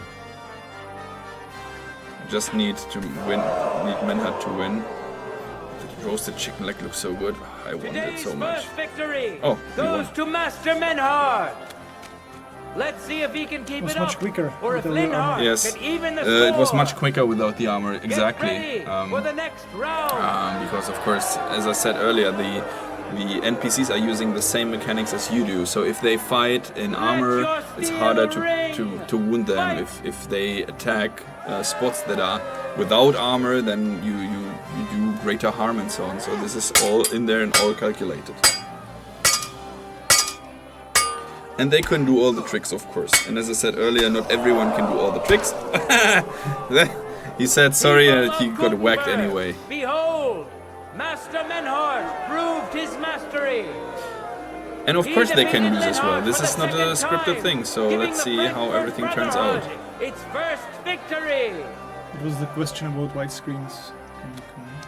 About what? About white screens. Moreover, supporting Lady Fortune has a difficult task in store Well, for we do. Linhart. But Because the again, lot please drawn be determines patient that the about next that. fight This will is also all be a his. performance thing. This time And this is it's something Henry we who do will at the face end. him on the But side Dan of the Vavra and Frankfurt Victor are playing Brotherhood. both and testing both on widescreen, Cheer for so both fighters. We'll shortly now we see didn't which of appreciate it them how I will showed off best my his super opponent. sword here. But regardless of the Contenders, performance, get to it. the UI especially was designed with white screens in mind, so it's even better. Sorry, guys. Oh no! I put the sword away. Sorry, sir. I wanted to change direction so quickly. Dude, no problem at all. Absolutely no problem. I'm just too good against him. And look how wounded he is already.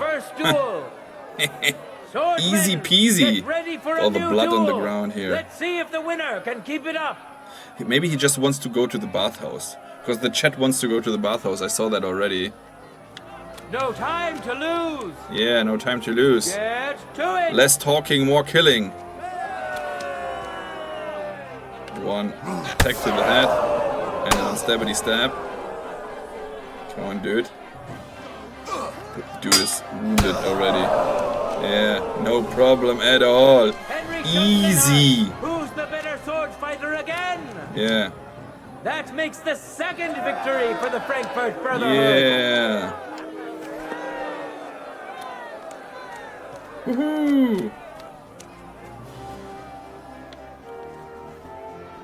Oh, Arne is our team member as well. I think he's fighting now, I guess. Right? Is he? Let's see. Let's Right. now proceed to the third duel. The Kutenbergers will be represented by Emmeram the Butcher. Give him your support, and we'll see if he can do better than Linhart. Because his opponent will once more be Master Menhart. Uh-huh.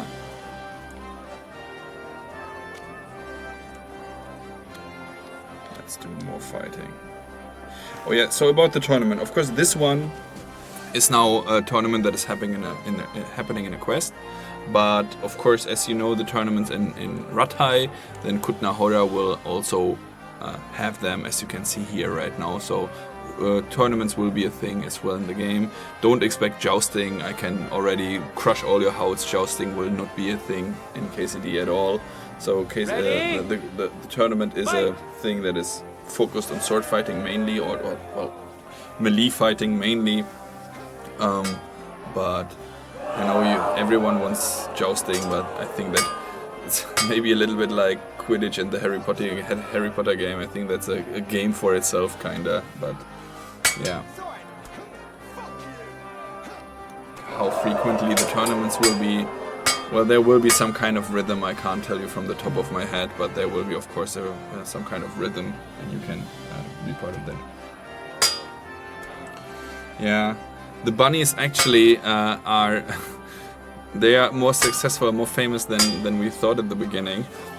And as a matter of fact, there's several team members who got a bunny tattoo right now. So I think that should be we should create plushies or something and have the KCD rabbits. Yeah, hole in the way. I'm sorry. There's it's a tent, okay. Maybe here. Okay, Menhart won again. Yeah, PC requirements, I talked about this earlier. That is something that we are working on right now, but as I said, don't get scared about that. We are all gamers here. We are all geeks and gamers at Warhouse Studios, and we want this to run smooth and butterly. So it will be on common settings, I'm sure. So nothing to be scared about. But I think by the end of the month or so we will be able to tell you. But that is something we're working on right now. How many percent the game is ready? Well, that's a tricky question. Theoretically, it's 100% ready, but feature-wise and stuff from the game. But the reality is that what we are doing right now is bug fixing mainly and optimization. So you saw a few bugs here. I think the visual ones are not. So yes, I mean visual bugs are nasty, but not a huge problem. The way worse bugs are ones that are crashing your games or whatever. So those need absolutely be gone. So that is priority number one, to have not those annoying bugs in there, but just a few as least as possible. And basically, you can play the games you will when it's released. Just jump in, start the first quest, and finish the game in a couple of. Okay, now the third of our team is fighting against the sword master of the other school.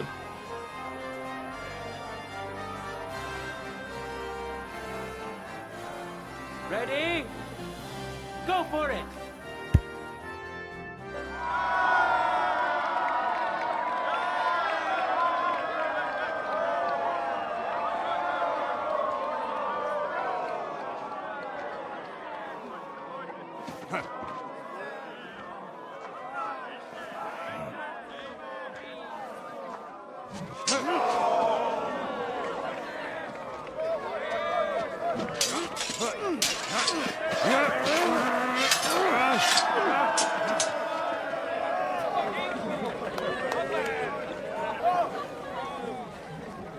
Watch out.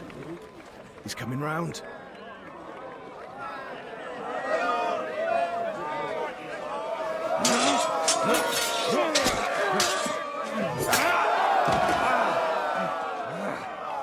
Zum Teufel.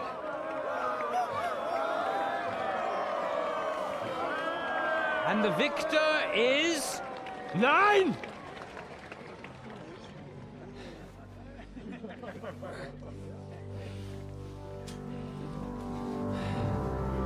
Mit der Hilfe Gottes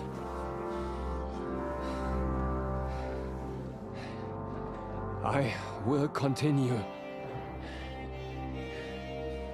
You're brave, but foolish. This will not end well for you. Yield. Niemals. Anne does not yield.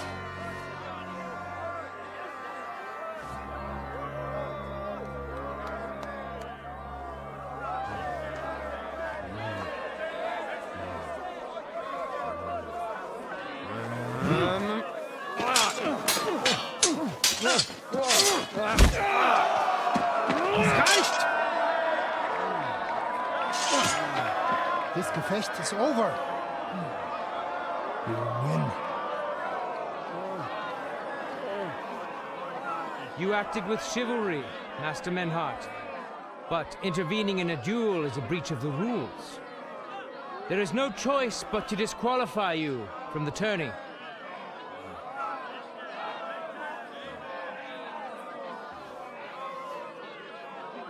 Uh-oh.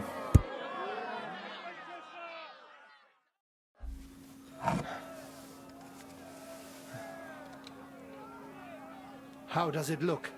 He's badly shaken up, but that should improve in time. At first, I thought I'd have to send for the priest, but he had more luck than sense. Yeah, she's doing some voodoo witchcraft on him. But don't worry, that's missing animation there. But as I said, it's an early build, so that's not the point. She will actually check his limbs and everything. So once this is done, this will look really cool. He'll get his sight back in that eye, but I can't say for sure. In my experience, it's in the Lord's hands. Send for the best physician in all of Kuttenberg. Schnell! I will Schnell. pay alles. Rest assured, Master Menhart, we will send for him as you command. I am sorry that the whole affair has taken such an unfortunate turn. I will pray for your companion's health. Danke, Fridusch. Aber what about the duels? Beruhige dich, Arne. Yes, that's what I came here to clarify. However, I expect on account of Arne's injury, your brotherhood has forfeit the fight. Nein, Menhard. Du musst keep fighting.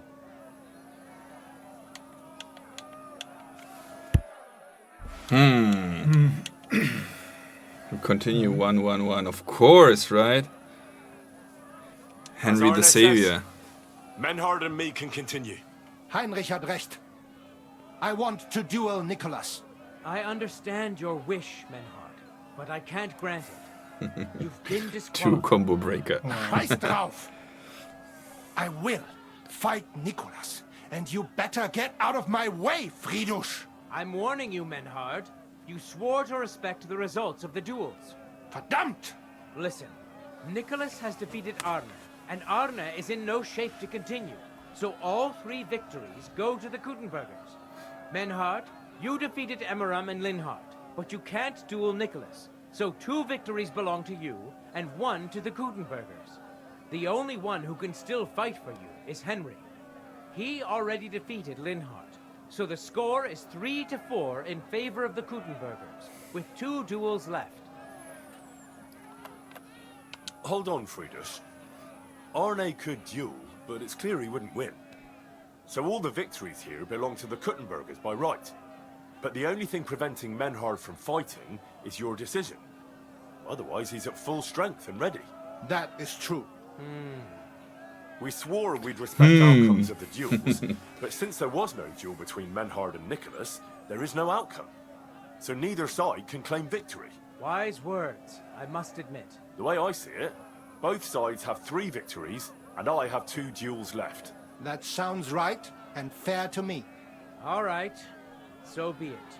So if Henry beats both Emmeram and Nicholas, you'll get the overall victory. Gut, Heinrich. Fight for us. You are ein guter Fechter. Also, Heinrich, 500 EQ, Henry. lies in your hands. Okay. May fortune I hope favor Lady me. Fortune will favor me today. Well said. I'll be waiting for you in the arena where you'll face Emmeram. So get ready quickly. You take care of Arne, I'll take care of the Hear ye, Kuttenbergers. hear ye! Arne the German can't take part in further duels due Arne to his the German. injuries. Sounds like so a wrestling 3 name. wins go to Gutenberg. The Frankfurt Brotherhood has won 3 rounds, but so has Gutenberg. Master Menhard cannot duel against Master Nicholas since he's been disqualified from further rounds. Their duel will not count at all. That leaves us with only 2 duels left. In the first, Henry will now face Emmeram. Contenders, get to it! But I think we should, at this point... Lord von Bergov sent us to find the renegades who ambushed some knights' company down by the pond yesterday. A couple of them fled and are hiding out here in the rocks. So tell me who you are and what you know about it.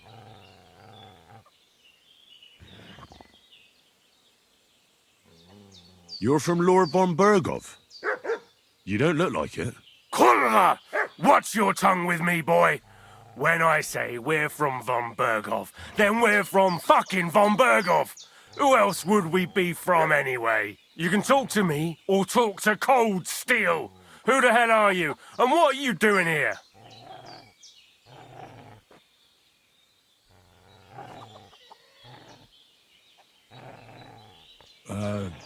I'm Pavel.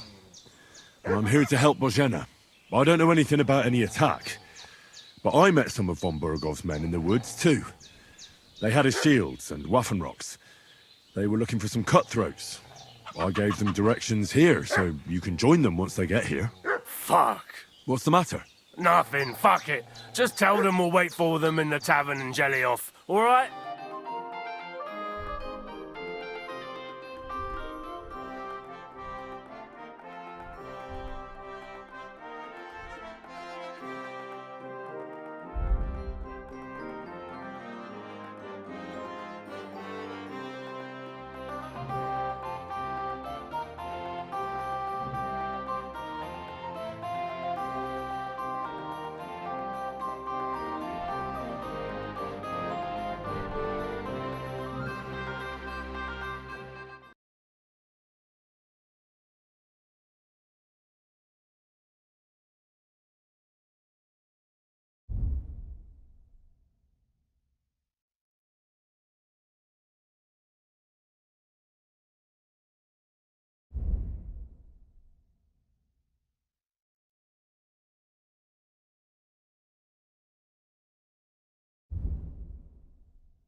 Are you really the best swordsman in these parts? Richtig.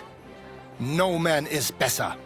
Certainly not the Kuttenberger Fechter, who falsely call themselves Meister. I am the only true Meister here. If you do not believe me, try me. I challenge you to a duel mit Langschwertern. All right. At least we'll see if you're telling the truth, or just puffing out your chest. Wunderbar. I always like a good Kampf. But the Schwerter will be blunt, yeah? We do not want to lose our handsome faces, no? I'll lend you ein Schwert, aber kein Harnisch. No armor, only clothing. That is the best Kampf. Sure. Just training swords. No armor. Works for me. How about eine Wette? Wette? Wie sagt man das? A bet for some Groschen, yeah? If you believe in yourself.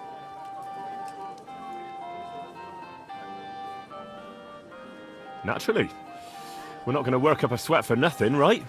A nice wager will bring some tension into it. Good, good. I like your attitude. We have spoken enough. Let us do it.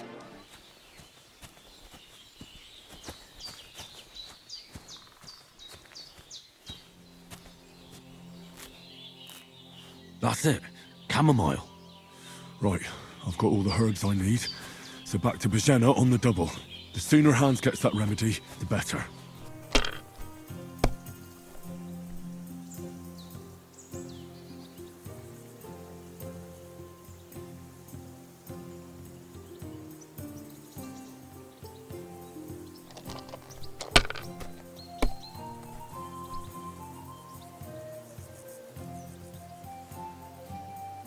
That's enough for me. Your turn.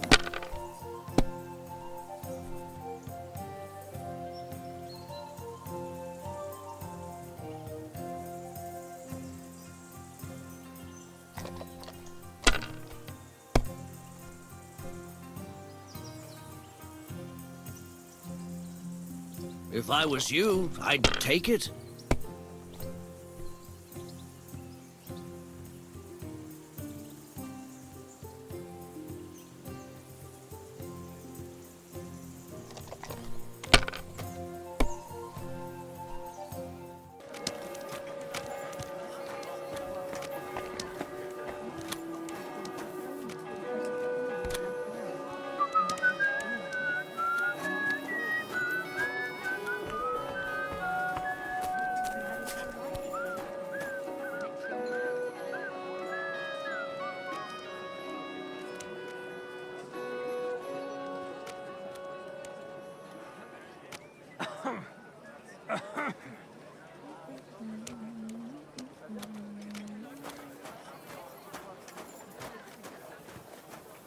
Praise the Lord.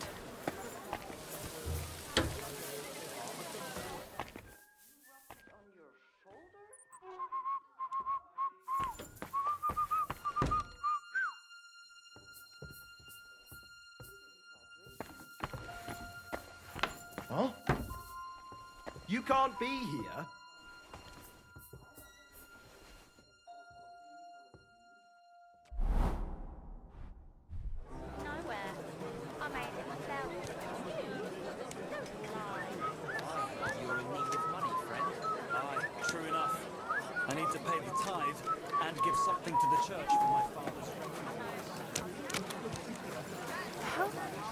Fountain?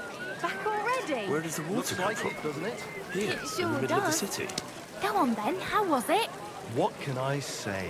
Prague is a whole different world compared to this old place. Frightened in the Czech sun.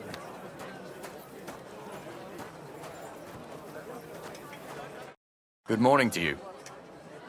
What are you doing here, Goodman? What does it look like? I'm handing out wine from my vineyard. You're giving it away for free? My vineyard is new, and the folks in this town are damn stubborn. So I figured I'd pour a cask or two into them, and maybe they'd get a taste for it. What about your good self? Would you like to try it? Free wine? I'd be a fool to say no to that. My thoughts exactly, Goodman. Here you are. To your health. I'm curious what you'll think of it.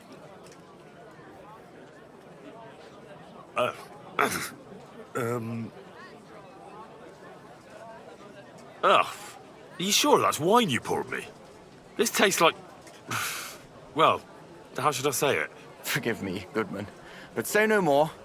In vino veritas, and the truth in my wine is that I'm a fool, an idiot whose wife is cuckolding him, whose children can't stand him, and even the dog pisses in his boots every morning. And my wine tastes like dog piss as well.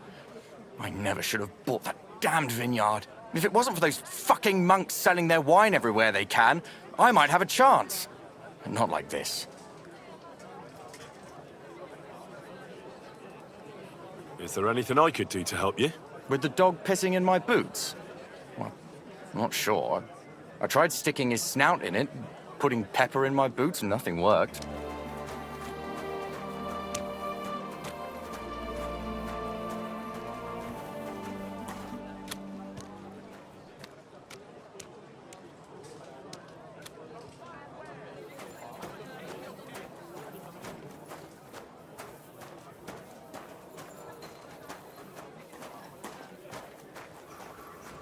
God bless you.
That is, almost.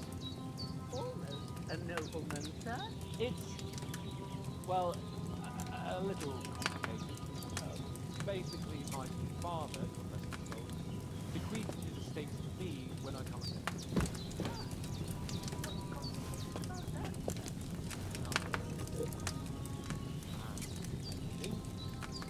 The thing is, it's up to a bunch of nobles that my father appointed.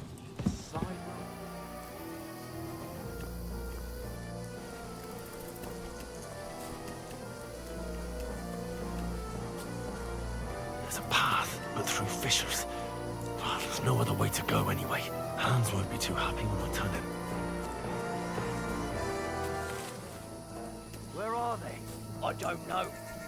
They must have come this way.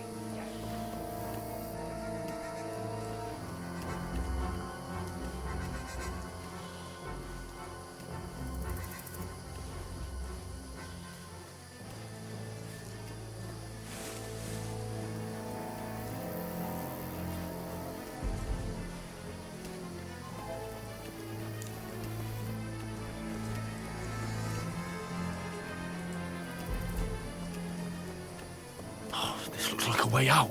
Hans! Here! Oh, God, we found each other. I didn't manage to warn you when those soldiers popped up in front of me. I only just avoided being seen, and I only found my way out of those bloody rocks a while ago.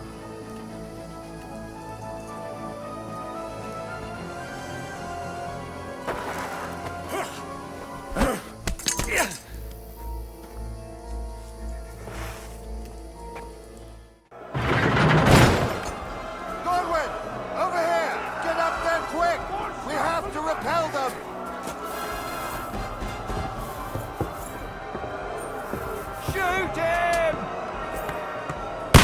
Good hit!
on! Godwin! Get over here! Join the line!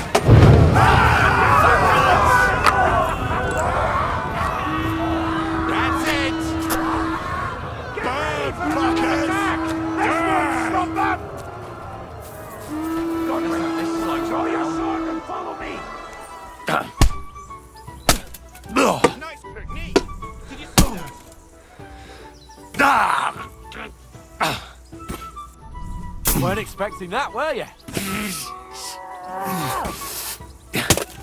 Oh, nice strike! You fight like an old hag! Bastard! You fight like an old hag!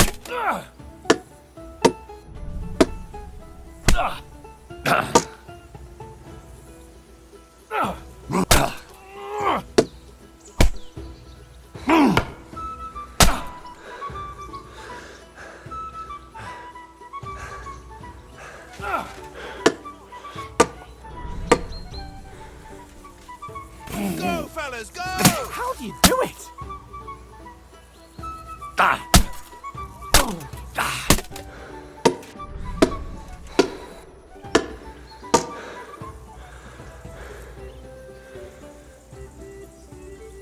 You fight like an old hag! How do you do it? Nice block! Come on, Henry!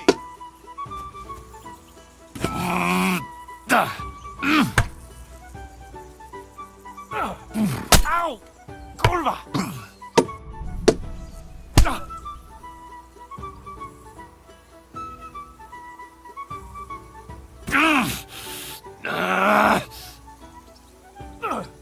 Now that's what I call swordplay. Me!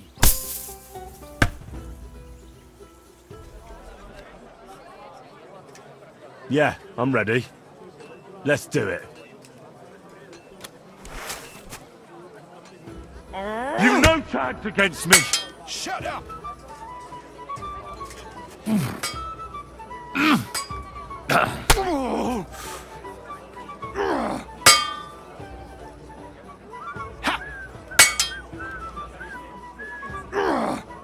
Got enough to go around.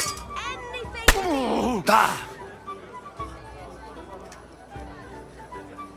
You fight like an old hag! Last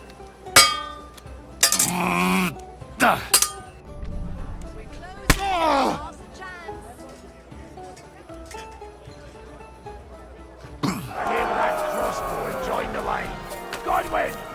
Get over here with that crossbow and join the line.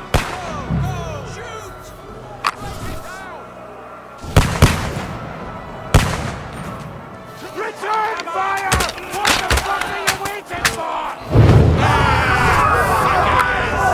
That's it! Get ready for another attack! This won't stop us! That was close. Godwin, draw your sword and follow me! Sir.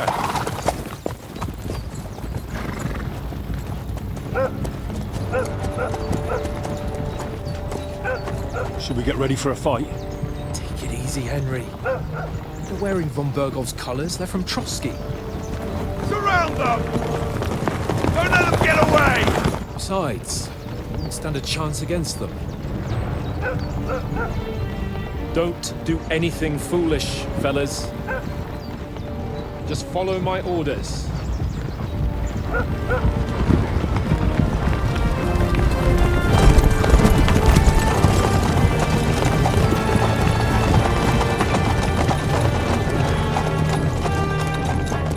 Halt! What are you after here? Is this usually how you greet visitors, my good man? This is how we greet armed strangers when bandits are pillaging everywhere. Can you not distinguish between a noble and a bandit, sir? It's not always that straightforward these days. Who are you people?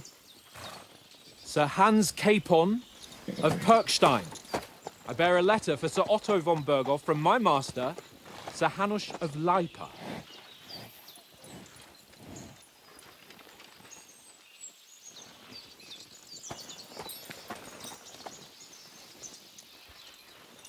This is indeed the seal of the Lords of Lipa.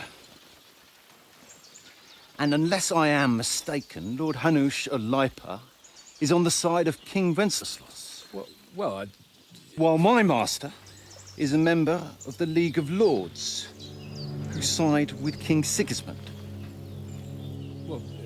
So it would appear we are enemies.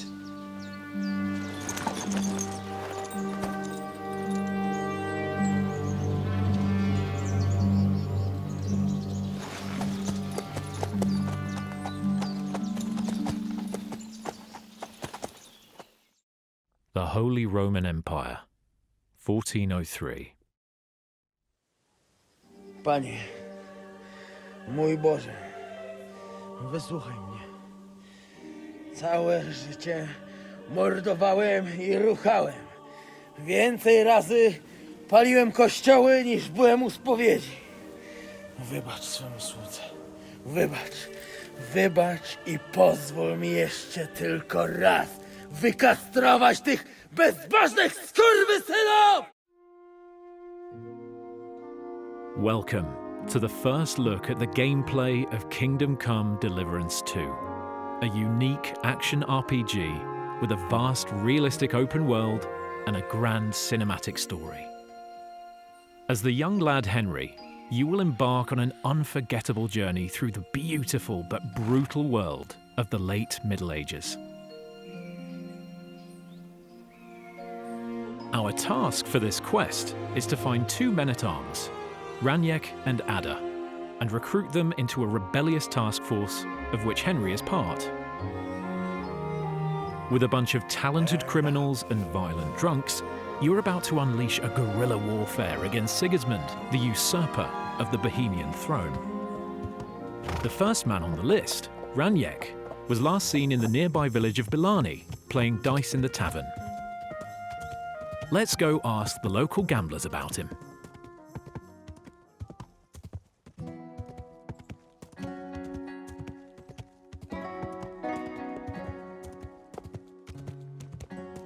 It's very early. The villagers are just waking up to their everyday chores, milking cows, harvesting crops, or gambling groschen.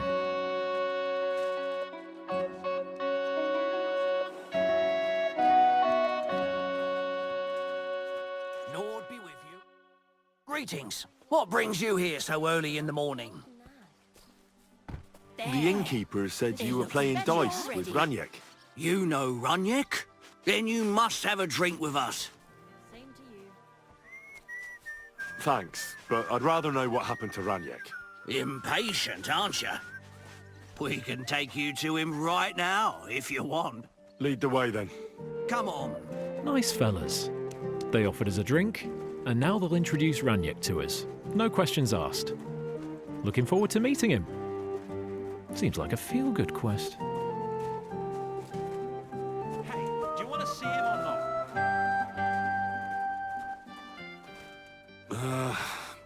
So where is he?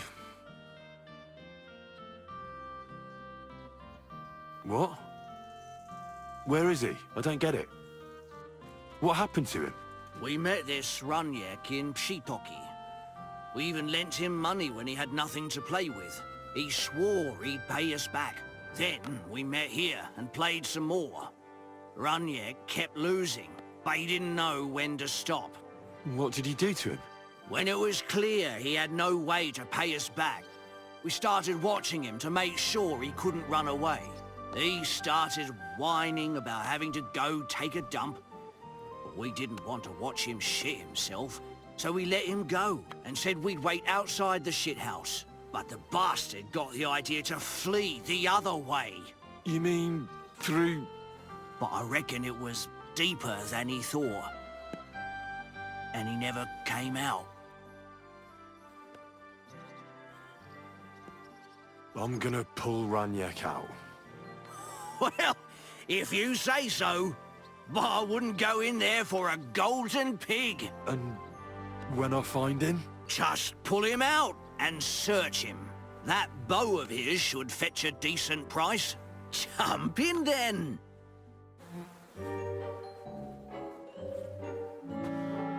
the life of a true medieval adventurer isn't always about winning epic battles, saving damsels in distress, and forging your own destiny. Sometimes it's about fumbling for corpses in a pile of shit Something's moving over there. behind the Bellani Tavern at 7 a.m. Oh, good. That must be him. Here we go. Oh, finally. Poor Henry. Ugh, this is disgusting. I don't think they deserve the bow after all.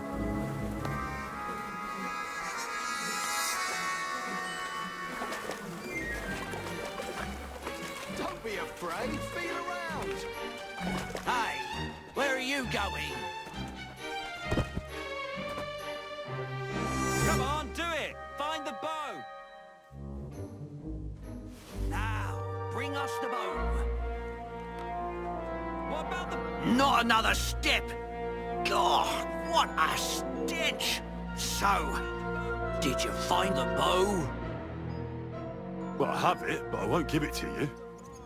With what I had to go through to find it, it's more of a consolation prize. Did you go mad from wading through shit? Give it to me. Come and get it. Fellas, hold your noses and beat him up. KCD2 aims to bring a unique blend of realism and fun into every part of the game, combat included. Our fighting system is built on true medieval martial arts and wrestling techniques. Fluid, thrilling, and tactical. As in real combat, movement is the key. As is equipping a good set of armor. Otherwise, you might find yourself in a pickle.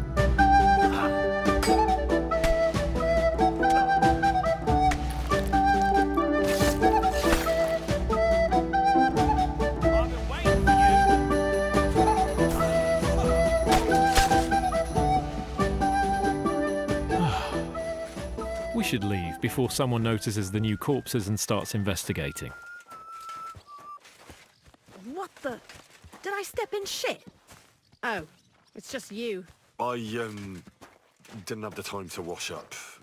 But I'll do that right away. As proven by this lovely lady, the world reacts to your behaviour, looks, and even smell. Murder! I found a body! Time to vanish. In order to properly wash away our morning adventure, let's visit the best bathhouse around, which is located nowhere else than in the great city of Kuttenberg.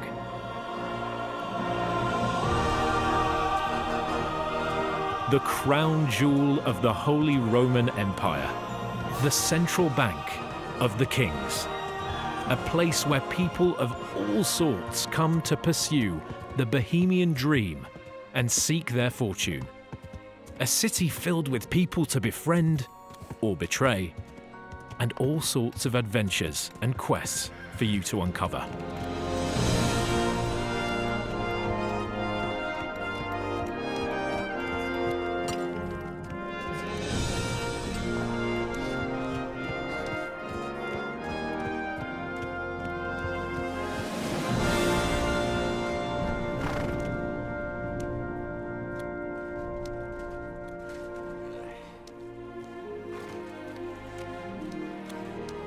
Any trouble, got it? I'll be with you. What?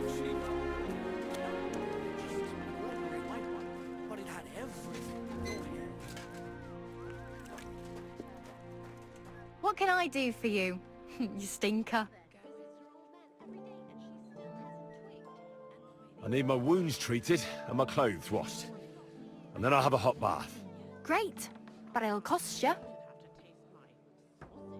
I'll gladly pay you. You certainly won't regret it. My baths are first class. Now that we're all scrubbed up, let's take a stroll around the city. The world in KCD2 doesn't wait for you to come and trigger the lives of its citizens. All inhabitants have their own day routines. Merchants, wenchers, soldiers, or executioners. They all wake up, go about their workday, and once that's finished, they go home to their families or to the tavern to their beers. Are you whistling at me? I'm not interested. KCD2 aims to bring you a uniquely reactive and believable world. Whatever you do as Henry, it will have consequences, and you will feel them. Have you haggled too long with the greengrocer about the price of his cabbage? Well, now he's pissed off, and you can forget about any sale. Thrown your favourite hat in front of a beggar kneeling by the church? Come back a minute later, and you'll see him wearing it proudly. Or killed the local innkeeper's husband? She'll be crying in front of her house the next time you go there, making you feel really miserable. Across this demo, we'll play as a good-hearted lad. Apart from the ending though, spoiler alert. But the game allows you to push Henry towards any behaviour, even the most vile. Here's a quick example of what you'll be able to do to stir some mayhem in the city.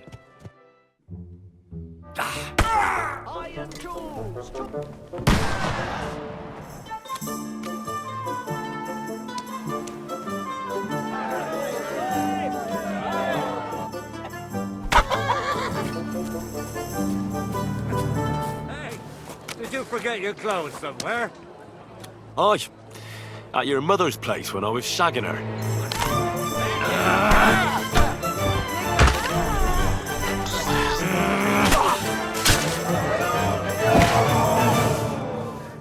Ha!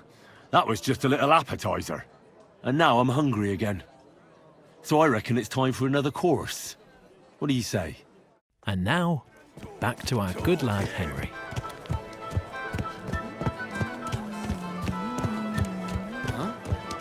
Please, good man. I need some help.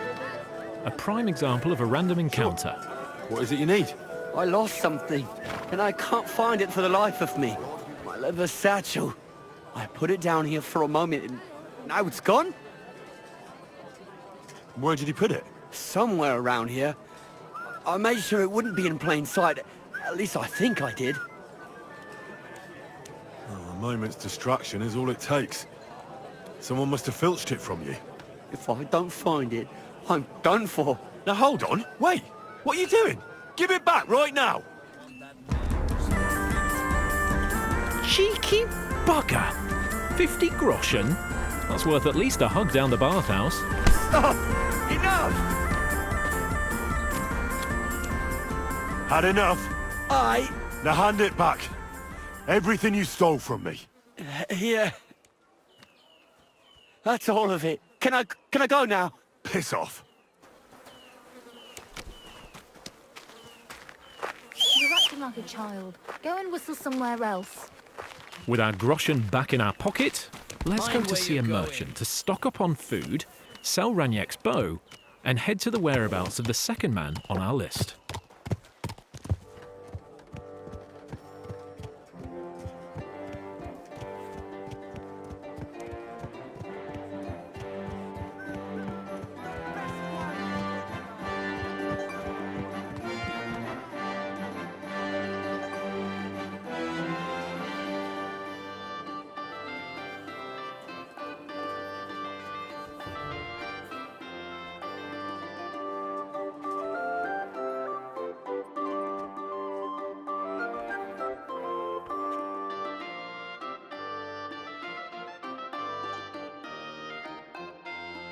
Fresh bacon is good, but then again, it won't last too long in your inventory. For longer journeys, dried food is always better, as it doesn't spoil, and you don't risk getting sick from rotten bacon. Vielen Dank. Du wirst sicher zufrieden sein. Bis bald.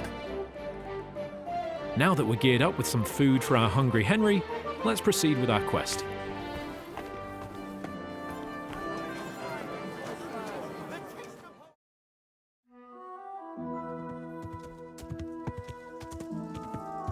The world in KCD2 is filled with places to discover. Let's have a look at this old ruin. There might be something valuable.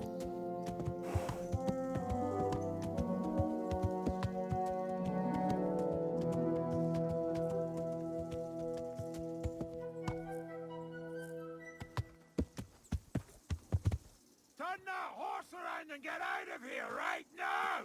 Right, I'm going. Calm down. Well, what's it gonna be? I told you to get out of here. We should listen to Mr. Marlborough and not provoke him. But given his menacing tone, he must be guarding something valuable. That's a promise we can't leave behind like that.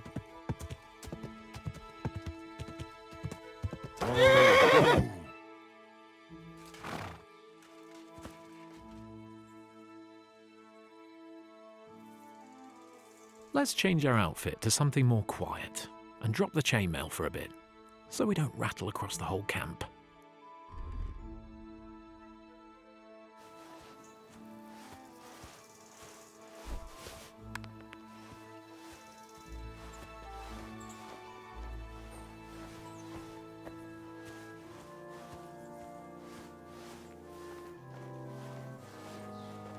If a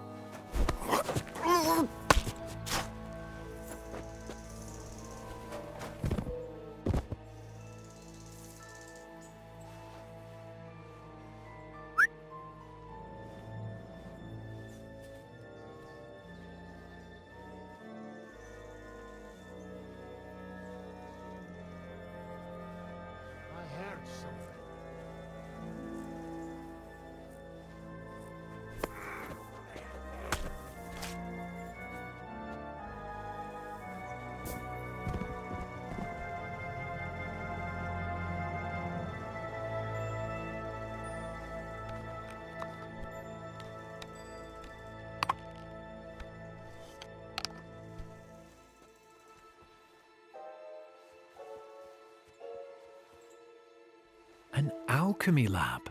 Of course. Oi, Pinkman. God damn. Bastard! Attack! Come and help us! Show your stuff. As you can notice, shields are very handy when you carry only a short weapon and have a free hand. But we cracked it right enough. Let's try to dodge and attack him right after. There you go, Henry. Yes, the weapons and shields can fall apart during combat if they're damaged enough. So it always pays off to take good care of them. I'm just getting started!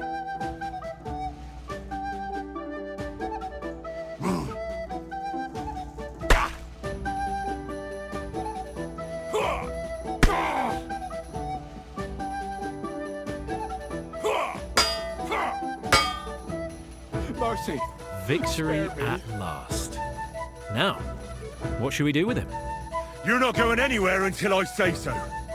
Let me live! Give me everything you have, and I'll let you go. All right, easy now. Just let me go and I'll give you everything. You promised to free me, now keep your word! If you rewind a few moments back, you can even see he gave Henry his red shoes. But it could have been much worse for him.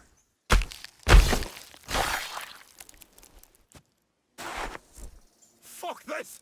I'm not getting myself killed! There must be something of great value here.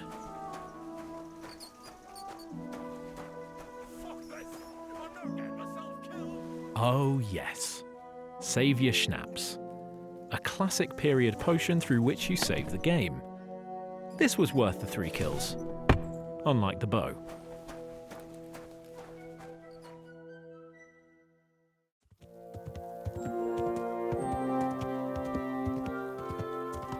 Now, back to the recruiting campaign. The second man on the list, called Ada, was supposedly misbehaving last night around this village, and the gossip says he was caught with the butcher's wife.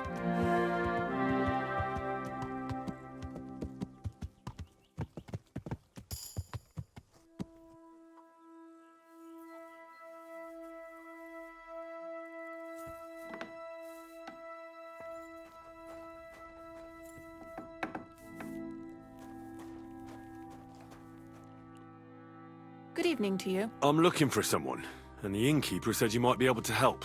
Is that so? Who is it? A wandering man at arms. He's a foreigner, a Pole. They call him Ada. Who are you anyway? Some friend of his? something like that. I just need to find him. Then you better hurry up. My old man wants to murder him. Why does he want to kill him? Because he's a stubborn fool who won't let me explain. And believes gossip over his own wife. Then calm down and tell me what happened. Nothing happened. I mean, not that the Pole wasn't interested. He was looking at me all night at the inn, but I avoided him. I'm sorry, but I couldn't help but notice. Is that bruise from the butcher? He doesn't mean it. He just doesn't know what he's doing when he's angry. Here you go. A potion for the pain. It should help you quickly. Thank you. And where will I find your husband, Ada, and the rest? Outside the village, in the direction of Kuttenberg. There's a lone tree in the middle of the field. You can see it from a distance. They said that's where they'd take him, so that no one can see them. I better go and see your husband. The sooner it's over, the better. Hurry up, please. We should hurry up then. A violent mercenary and a jealous wife-beater behind the village can't end up well. What? Are you blind?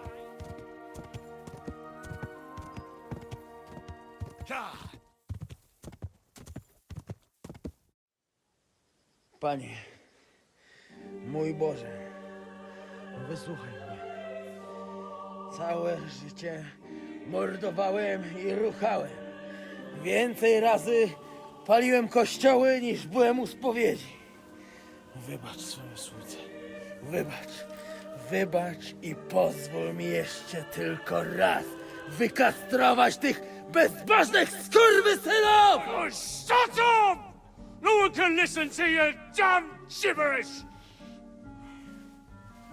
Twoja baba i tak do końca życia będzie pamiętać o mojej polskiej kiełbasie! I'll shut that gob of yours! Ciebie i twoją matkę piekło pochłonie. Niech was piekło pochłonie! Wait! Stop! A co to za kutas? Leave him alone and untie him. Why would I do that? Do you know what that bastard did? If you're talking about the rumors in the village, it's all lies. Nothing happened. You don't know what you're talking about. That whoreson defiled my wife. My Eva, eh? He should be glad we're only gonna hang him. If I had my way, we'd castrate him as well. I saw that mark you left on your wife's face. That was no accident, was it? What are you on about? You'll raise your hand to a defenseless woman, but you need a whole gang to take on a man. Think you can insult me, do you? Shut your gob. Get him, lads! Chwała Polsce, kurwy! Jebać was!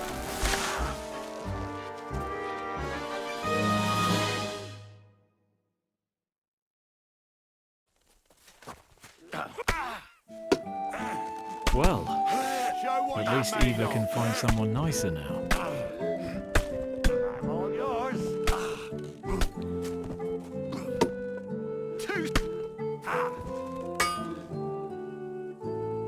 I feel quite hungry!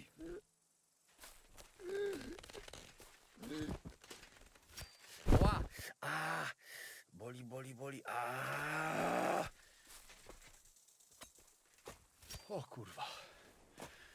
O kurwa, było blisko. O kurwa mać. Mało brakowało. Kimkolwiek jesteś, masz krzepę. To jakżeś nastukał tym zagnojonym kuciapom? O, sam bym lepiej tego nie uczynił. I reckon you want to know who I am, right? I'm Henry. Henry. Nie. A dlaczego ty mówisz do mnie jak do głupca? Yes, that's me. Henry. I was sent by Dry Devil. He's waiting for you at the Devil's Den. O, żeż kurwa! Czart żyje? To jeszcze go nie powiesili? Kurwa, patrz, głupim to szczęście sprzyja. As you say, in the Devil's Den. That's where all of us are supposed to meet. O! Złaciutki! Kocham cię. Chodź ze mną.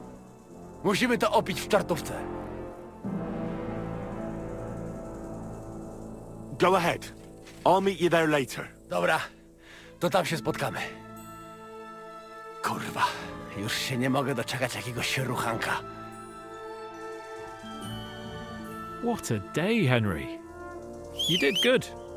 Now, off to find a bed, a bite to eat, and prepare for more tales to come.